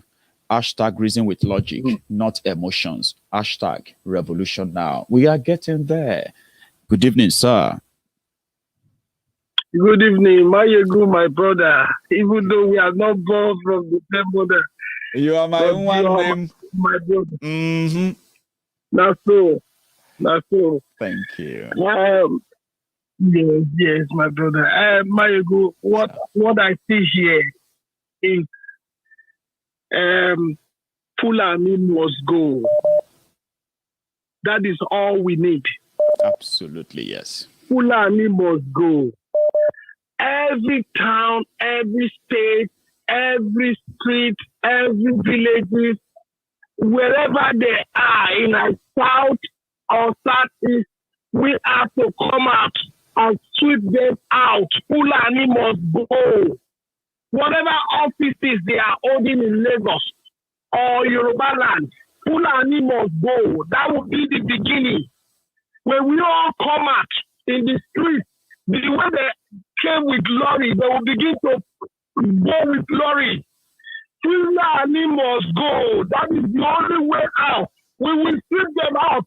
Even though they send our people back, we know that outside people will defend our people over there because what we are suffering is what they are suffering. Fulani must go. That is the only way. We have to come up now and start rioting. Fulani must go. That is the first step we must take. Any governor, any governor at all who support them, they will go with them. That is all we need. Fulani must go. And when we stand by that, I tell you, then they will be looking for a ground to put their leg because outside they have dealt with outside people. They have dealt with Middlebelt. They have dealt with Standard Kaduna. I am telling you, Fulani must go. That is all we need. Everybody go. If it takes much, we will shoot them out. I tell you, the one big born in Nigeria, the Fulani, they will be begging for even have a state in Nigeria. I'm telling you, Fulani must go is what we need. Thank you. Thank you so much. Fulani must go. Thank you. Thank you, my brother. Thank you. God bless you and your family. Amen. In Jesus' name. Amen. And yours too. You have a good evening, sir. Okay. So I have another caller on the line. Wait, is that Prince Jeje man? Hello, Maiyegun. Hello, sir. Can you hear me? Yeah, I can hear you. Good, Maiyegun. Good evening. Your name, sir? Yeah, this is Prince Jeje man. I saw your picture, but I actually thought somebody was using that as their profile picture. How are you? Hey, I'm fine, Maiyegun. It's good to hear from you again. Thank you. Yeah, Maiyegun, let's just be sharp, you know, because callers are on the line, you know. So, Maiyegun, the truth is that election inside nepotism is a scam. Election inside nepotism is a scam. It's only a fool that will be dancing to their tune this time around. Only a fool that will be dancing to their tune. We have known all their scams, and we are not going this time around to dance to their tune anymore. Maiyegun. So, see, Buhari now is the Guinness Book of Record as a kidnapper president. You know, he kidnapped Politico in 1985. In 2021, he kidnapped Nnamdi Kanu. He's facing Sunday Igboho. He's now in the Guinness Book of Record as the kidnapper in chief. Yes. Unknown government. Unknown government. So now, what thing I want to do, since I want our people to know is two things. See, Maiyegun, you are temple of your truth already has done the magic. Nnamdi Kanu came with truth. He said, only with truth we will destroy Nigeria. He did say that. And the truth that we are dishing out, you know, from their platform already is hitting Nigeria, and they know it because a lot of people has been sensitized, and everyone is now standing up for their right. And our right is what we are going to get. There's no going back from me. Thank you. That is what. Secondly, is what our people need now. All that we need to do is, see, you have come with truth. Now the Kanu came with truth. And that truth is more potent than all the armored cars they are moving all around and their fighter jets. All our people need now is one thing that God also recognized, that is unity. Tower of Babel. Tower of Babel stood up because of unity of the people. That's right. If we can unite, hold unity, we are going to overcome them. No matter what they are, all you see, all their AK-49, AK-47, they will run away with it. As long as we hold unity, that's right. You understand? You defeat any kind of force in the whole world. You understand? So that's what our people need now.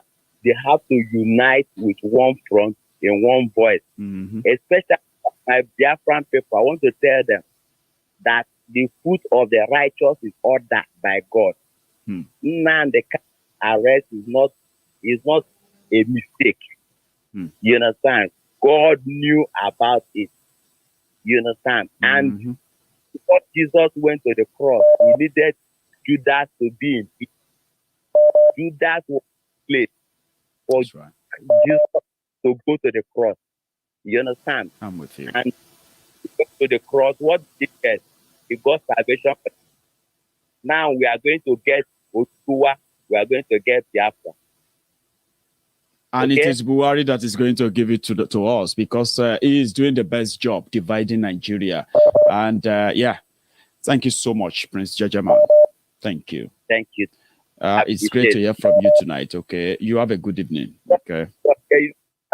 Universal name. I know it's becoming that universal, and I love it. I love it. I'm just waiting for what this will bring to all of us in the long run. The fact that it's so impactful and people can testify to it, I love it. Prince Jajaman. You know, and no, we'll see. I will. Thank you so much. Good job. Yes, you have a good evening. That's Prince Jajaman there. I have another caller. Prince, another Prince. My king.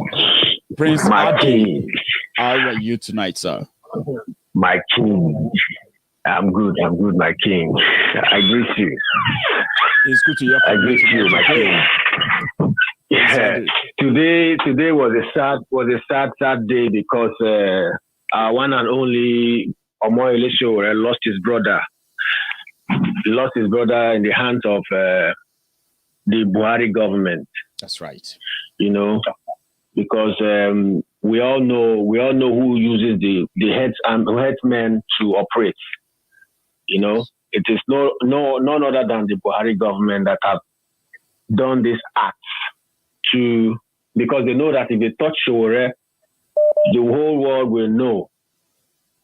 So they decided to touch his family. They want to use that to get at him. You know? And they even kidnapped about 5 people. You know that? They also kidnapped about 5 people from his camp.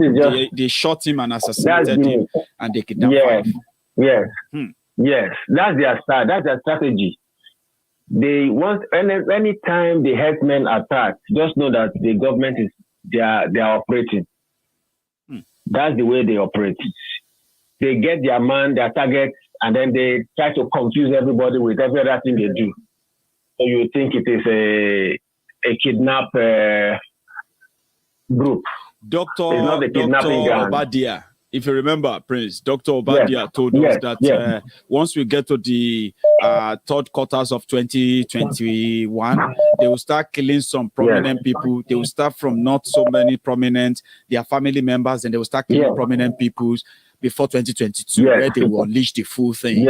Could this be a signal? It's a signal because if you look at the way things have been happening, Sowore has been the center of attraction. When Nnamdi Kanu was arrested, Sowore was part of the people that protested. Sowore has been appearing on all the relevant protests. They needed to teach him a lesson. That is what they just did. They just shook him. They are going to shoot other people. I just want to let you know that Nigerians are still sleeping. By this time, if any other person dies again, it is their own fault now, because every street, every location must have security architecture. Every night there must be some people on ground to be watching, because these people are being sent by this government. That's this government operating, period. If you go to bed and you don't have people watching, if you die, it's your fault. Nigeria is under attack. The citizens must guard themselves, form their vigilantes. Have every street, every local government must have security architecture. If they attack, that the way they are, look at the way people are dying in Kaduna. Every day, Benue State. Miyetti just told Ondo today, by the way. You know that Ondo have signed their own law, yeah? And they arrested about 40 cows yesterday or 2 days ago. Miyetti just told Ondo State, Akeredolu today, that he is next after in Benue. That Ondo State is next. That what happened in Benue State is going to be child's play. to what we are going to see in Ondo State for what Akeredolu just You can imagine. It's in the papers. It's out there. You can imagine. You can read it. Yeah, you can imagine that. You can imagine that. An abattoir is now relevant, more relevant than, because I consider that Mietela as an abattoir society. You know, what is their role in Nigeria? We are still all of a sudden, Mietela is now a group that we need to be listening to in a country where there are professors and nobody's listening to them. Instead, the professors are being used to rig elections, and the Mietiala, the abattoir, cow headers are now talking. And they are not just talking, they are giving us ultimatum. You do this or you will die. Yeah, and we don't want to understand what is happening. And we don't want to understand what is happening.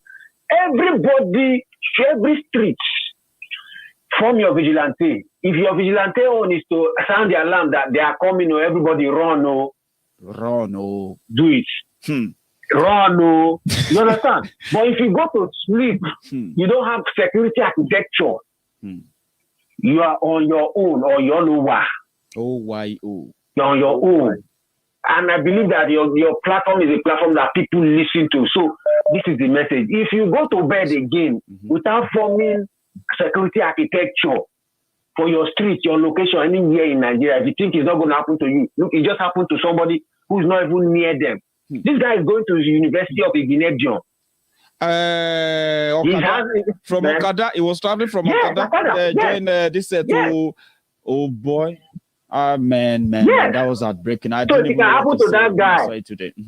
If it can happen to that guy in that location, in that place, it can happen to anybody. It can happen to anybody. Yes. Yes. Thank you, my king. God bless you, Thank Prince. you, my king. Yes, God bless. The crown prince of the Temple of Truth, Prince Ado. My king. God bless you. My king. Stay safe. My king. Nice one. Thank you. So I have one last caller, and this is my last caller. Okay. Hello there. Hello, Maiyegun. Hello, sir. Good evening to you. Good evening. Your name? My name is Philip. Oh, how you doing, Phillips? All right? I'm very well. How are you doing too? Well, not bad. Thanks for asking. You're going to be my last caller, by the way. So, yeah, make it count. Okay, good. So, well, my condolences to the Sowore. I think we need to start from that. Thank you. And then the other thing is most people sit around in Europe and they talk about what's happening in Nigeria. That's right. Like the last caller was saying that everybody in Nigeria to come out, if they go to bed. I just returned from Nigeria. I traveled from one part of Nigeria to the other. Okay. Even I went to Kaduna because I wanted to. You should always warn your listener, Phillips, right? Every time you come out to ambush us like this, don't try to be nice to us, okay, all the time. But again, fire on. I'm not going to be nice to you. No. I mean, like, you don't ambush us with that punchline you are still coming up with. So it's better you just eat it straight up. Because I know you, and yeah, go on. Yeah. Okay, I'm still coming on. Okay, like I traveled down to Kaduna and then so many other parts of Nigeria because I wanted to see what was happening and what's going on. Okay. I believe people in Nigeria don't. You see, when people in Nigeria will listen to your discussion, they feel they live in another different environment. You understand? Now, like it's a complete story or different story, or what do you mean? Different story entirely. Okay. Because what I saw in Nigeria was different from the kind of threat and fear I hear on social media every day. Okay. It's very different. People are living their life, they're going through their normal business. All right? In Kaduna. There are issues of. I went to Kaduna myself. I went there on train. Even my friend was calling me and said, "Why are you going to Kaduna?" I said, "I want to go to Kaduna. I want to see myself. I want to see what's going on." it's enough of people telling me the story. If you want to die, you die once. That's all right? Mm-hmm. I want to see what's going on. So I decided to go from Abuja on the train, down straight to Kaduna, and back to Abuja. Wow. All right? I interacted with the locals. I heard, we laughed, we discussed. People were calm, and I went back on the train. I went back. You understand? It's not as deep as we scream and we mention like everybody's dying on the street of Nigeria. No. People experience is entirely different. And you see, until as long as we mischaracterize things and tell the story. You see where you always get us kind of worked up. Sometimes, Philip, is this. Yeah, right. You can tell us your experience when you traveled, right? But when you say people are going about their normal lives and what have you, the way we exaggerate it on social media is not as bad. Are you saying those school kidnappings are also made up? The children, the parents. I'm not saying that. Hold on. But that's what your message always come out as. No. Okay. What I'm saying is, look, you understand? So the people who have, before now, there has always been kidnapping Nigeria on a very high scale. If you remember, when Goodluck Jonathan was in government, his finance minister's mother was kidnapped.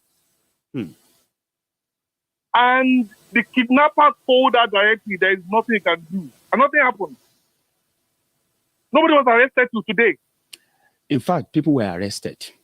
There were boys who were hired by the politics. Yeah, they kidnapped they kidnapped I'm telling you, that was a parade. They told Okonjo-Iweala, you know what we are talking about.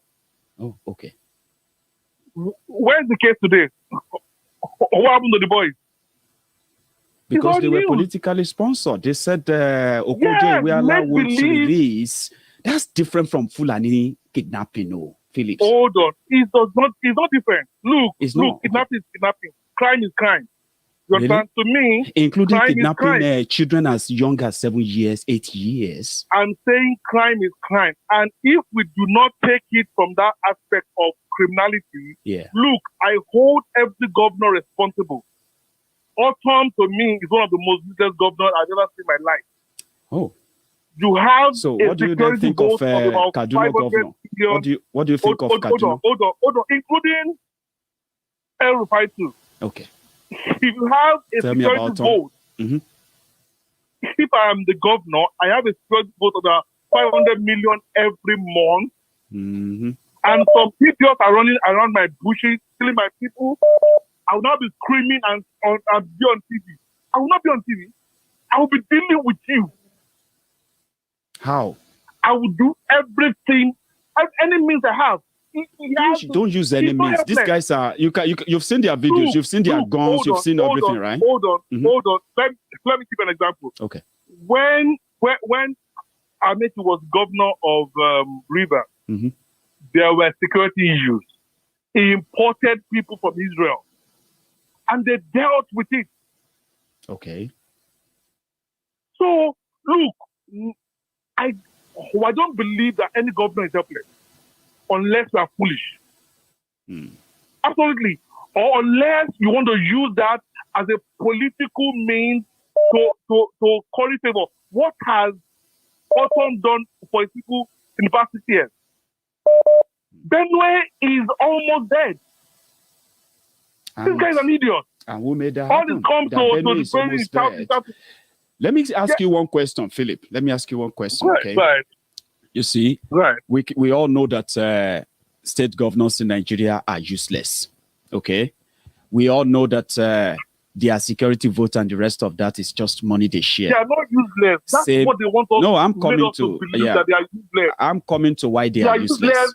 In terms of the security operative within and the agency of government. Yes. But they are not totally useless with the amount of money they have and with other options that they have. Okay. There are a lot of things that you can do. Let's put it this way. Let's put it this way. Wait. Okay, let me say there are about 500 Fulani running around the bushes in Benue. You understand? Benue is a very big state, yes? Now, if you sit your people down, all right, from local government to local government and say, what can we do?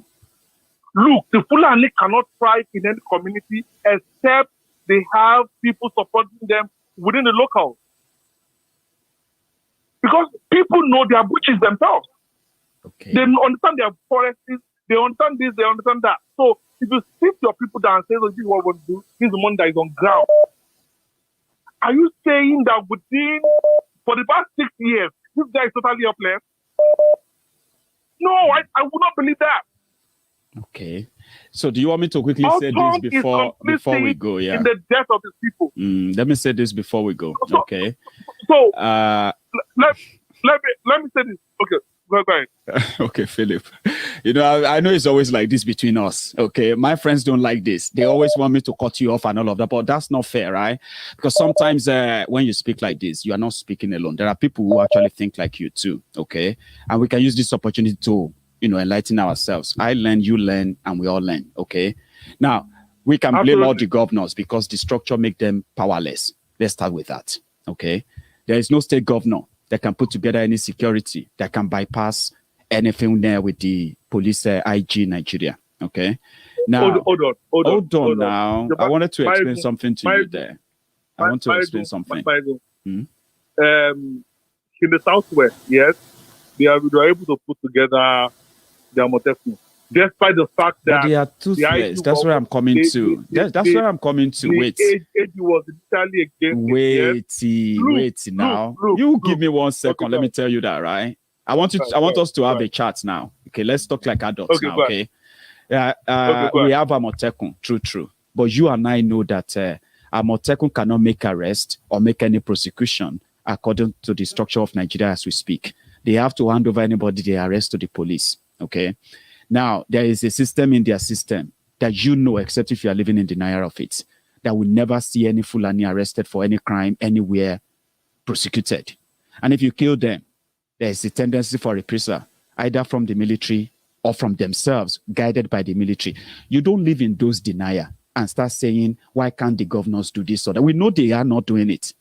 But you can say, oh, yeah, they have money. They can buy this. Who will supply the weapons? What happened to the weapons that Nigeria has for our protection? Why are they not using those? Why are you not talking about that? Okay. Wait, let me give you an example. Number one, the truth that we need to say to ourselves today is this. Right.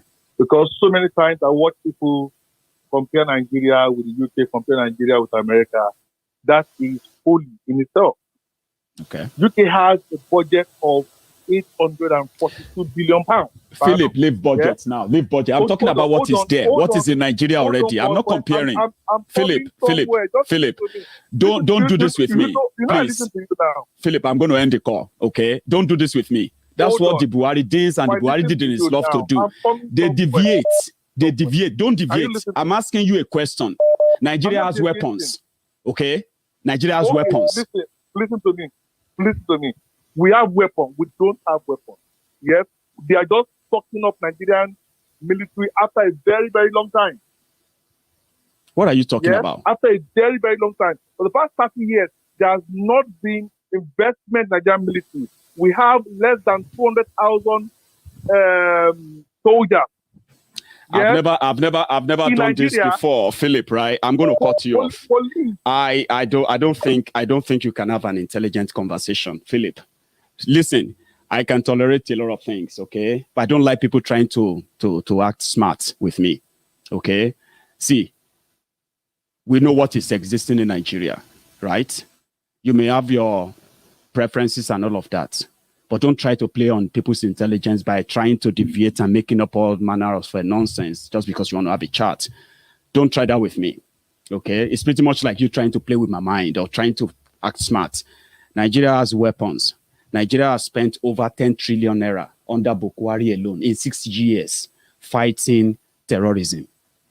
And there is no single court anywhere in Nigeria, no single person, no single terrorist has been paraded or prosecuted in any court in Nigeria. No single one for the past 6 years, even though the numbers of people being killed has tripled than what they were before Buhari came in. My brother Philip talking about going to Kaduna I love the fact that the Buhari idiots sometimes think that they are smart in hiding their stupidity. No apology, Philip, if you are watching. The thing there is this. You have somebody who got to power because he said he could defeat terrorism. And he was in fact going to defeat terrorism and protect the people. Return those who have become victims of terrorism back to their houses. That was how they came to power. You went to Kaduna, the same Kaduna that they attacked the NDA, the same Kaduna that he said he traveled through the by train. He said there's a place called Abuja Kaduna Expressway. The terrorists have taken over that expressway for the past 3 years now. They had to abandon the entire expressway in order for people to travel through by train. Okay, so you can say people live their normal life and the rest of that. You wouldn't expect people to be crying on the train and say because they are from Kaduna, they are going to Kaduna.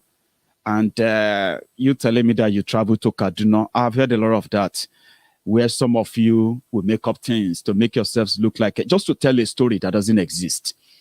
You have weapons to track terrorists. You are not using that. Whenever these terrorists are eventually captured, right, they give them treatment, they pay them off, they call it rehabilitation, they release them back into the society. Then they turn around and say the locals should protect them. What do you tell the locals that fought and rejected the invading Fulani terrorists? Not allowing them to graze on their graze their cows on their farms. Only for the Nigerian soldiers to return there and beat up the entire village, beat up the people there for rejecting the Fulani terrorists from grazing. What do you call that? That people were lazy? Boko Haram spent 10 trillion naira, over 10 trillion. Nigeria is in serious debt. Yet soldiers are unpaid.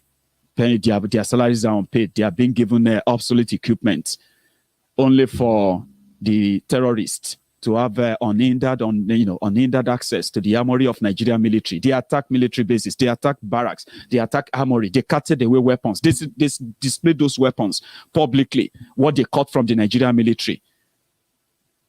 But somebody like Philip is coming here to come and play on my intelligence. Don't try that again with me, Philip. Don't. And I'm saying this again. I've never cut people off because of they are talking rubbish. Don't try that with me again. And don't dare try that on this platform again. I pick calls randomly because I want people to express themselves the way they feel. Express yourselves, own your laws, claim your Buhari dictator mentality, be bold about it, but don't try to play on people's intelligence, because what they do is that when you ask them question, they don't answer it. They bring up another thing. They distract you. When you try to make a conversation from that, they divert again. They go to another one. That's what they do. And that's why people say Boko Haram is the most intelligent among the flock of this Al-Qaeda People's Congress. This guy is everywhere. Philip lives in the UK. And it's unfortunate, Philip, if that's your real name, by the way. Don't try that nonsense with me anymore, ever. And to everyone who managed to call in tonight, thank you so much. No, I won't block his number. He will always have his views. I just don't want him to come on my program and start playing that kind of a dumb stupidity with me anymore, like pretending that he's intelligent, trying to start a conversation, most of the time trying to be a nice person, then bringing up trash, rubbish that doesn't even make up any conversation that you can say this is an adult conversation. You know what I mean now? So he shouldn't try that with me anymore. Okay? And I hope he's listening. I hope you are listening, Phillips. Seriously, don't try that nonsense with me anymore or anywhere near me. Thank you so much for your time. For a roundup, I've told you, people will do what they will do. I am just somebody who will tell you reason why you should look deeper, think deeper before you eventually make any decision. If the Biafran says they are not going to vote, you and I can say whatever we want to say. We can do whatever we want to do. We can talk from now till tomorrow. People are still going to do what they are going to do. And something I've noticed, and I believe that that's what Nnamdi Kanu himself possibly studied about his people. He knows them better than many of us. He knows the Biafrans better than many of us, okay? What I think is he notices that when Biafrans want to push for something, it doesn't start from the social media, like some people will believe. It doesn't, okay? It starts from the conversation people are having within their different communities, from different meetings, markets, churches, everywhere they meet, they talk. And that's how this whole thing filters away. Filters out to somebody like Nnamdi Kanu. When he says, we're going to sit at home next week, nobody questions it.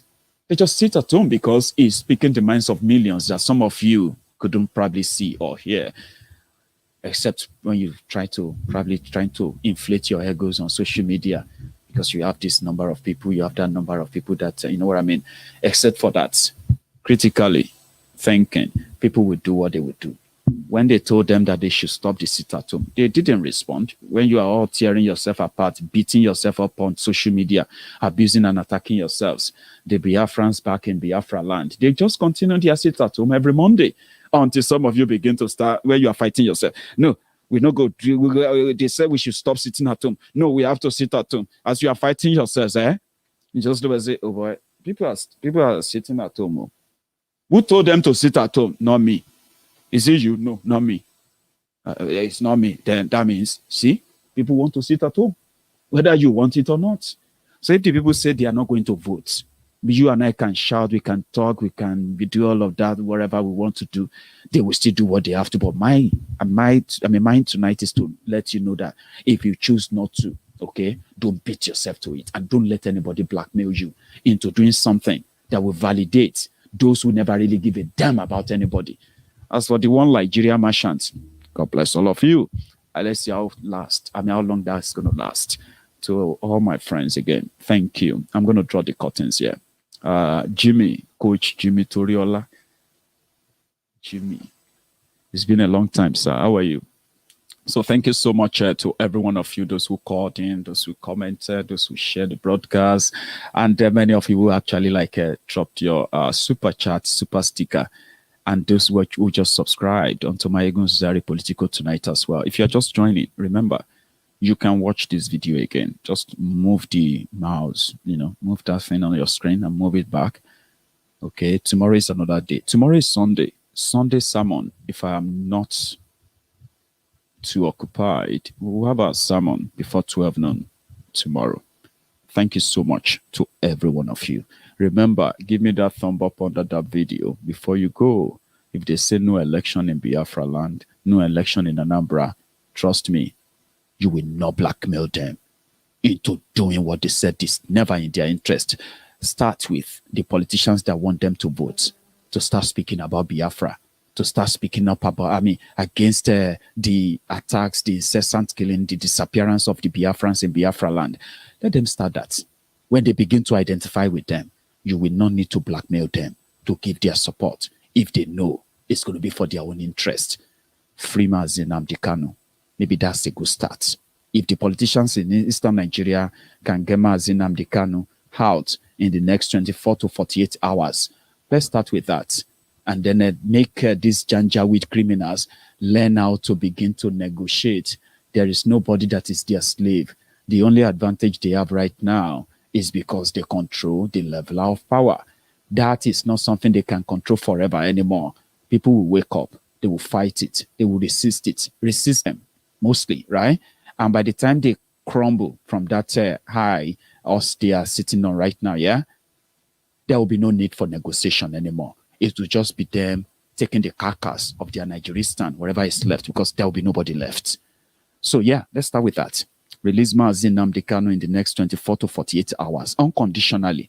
Let him go out there. Then you politicians in the Eastern Nigeria, make it your campaign duty in the next, at least for the next 8 weeks. Show something and tell people that, you can count on us. Don't let them imagine. Say it if they born you well. When you begin to do that, they will identify with you. As for voting, they will decide that on their own, not you. And thank you for your time. I'm going to see you again tomorrow or some other time. And good night, everyone.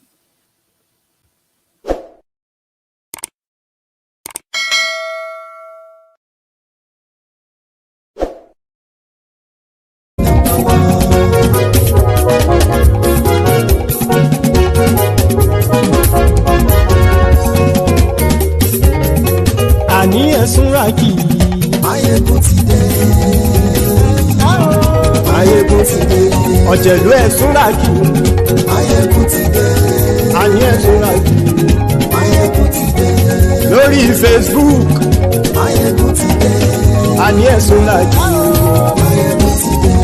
lórí YouTube Maiyegun ti dé. àní ẹ̀sùn làjù. Maiyegun ti dé. bọ́ bàbá gbé wúrẹ́ Maiyegun máa wí. àní ẹ̀sùn làjù. Maiyegun ti dé. ijó ìgbádìyẹ Maiyegun máa wí. àní ẹ̀sùn làjù. Maiyegun ti dé. pẹ̀sìdó bá rúfin o Maiyegun máa wí. àní ẹ̀sùn làjù. Maiyegun ti dé. tí gómìnà kówó jẹ Maiyegun máa wí. àní ẹ̀sùn làjù. Maiyegun ti dé. ọlọ́pàá tí ń darí bá Maiyegun máa wí. àní ẹ̀sùn làjù. Maiyegun ti dé. aṣòfin tí ń rúfin o Maiyegun máa wí. àní ẹ̀sùn làjù. Maiyegun ti dé. òkúra olóṣèlú Maiyegun máa wí. àní ẹ̀sùn làjù. Maiyegun ti dé. ọ̀jẹ̀lú ẹ̀sùn ràkì Maiyegun ti dé. àní ẹ̀sùn ràkì. Maiyegun ti dé.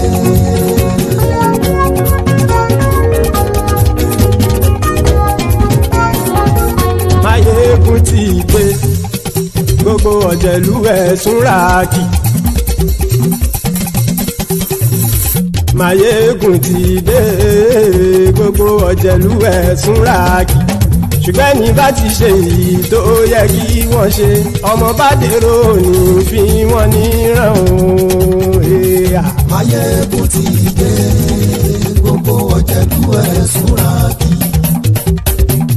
Maiyegun ti dé gbogbo ọ̀jẹ̀lú ẹ̀sùn ràkì. ṣùgbọ́n ní bá ti ṣe èyí tó yẹ kí wọ́n ṣe ọmọ bá dèrò ní fi wọ́n níran. wọ́n fowó bẹ́ẹ̀ o Maiyegun ó sọ pé wọ́n ò bẹ́ẹ̀ wọ́n fowó bẹ́ẹ̀ Maiyegun ó sọ pé wọ́n ò bẹ́ẹ̀ oníkan ṣáàtì ṣe èyí tó yẹ kí wọ́n ṣe fáwọn ará ìlú tó gbé wọn débẹ̀ o àyè. Maiyegun ti dé gbogbo ọ̀jẹ̀lú ẹ̀sùn ràkì. Maiyegun ti dé gbogbo ọ̀jẹ̀lú ẹ̀sùn ràkì. ṣùgbọ́n ní má ti ṣe yìí tó yẹ kí wọ́n ṣe ọmọ bá dẹ́rọ̀ ò ní fi wọ́n níran. kì máa yí ṣe eré ọ̀rọ̀ yìí kì í ṣe ẹ̀fẹ̀. kì máa yí ṣe eré ọ̀rọ̀ yìí kì í ṣe ẹ̀fẹ̀. ẹni bá ti lè lẹ́bọ̀ lẹ́rù o ọmọ bá dèrò kàṣà ìtú wọn síta. Maiyegun ti dé gbogbo ọ̀jẹ̀lú ẹ̀sùn ràkì. Maiyegun ti dé gbogbo ọ̀jẹ̀lú ẹ̀sùn ràkì. ṣùgbọ́n ní má ti ṣe yìí tó yẹ kí wọ́n ṣe ọmọ bá dẹ́rọ̀ ò ní fi wọ́n níran.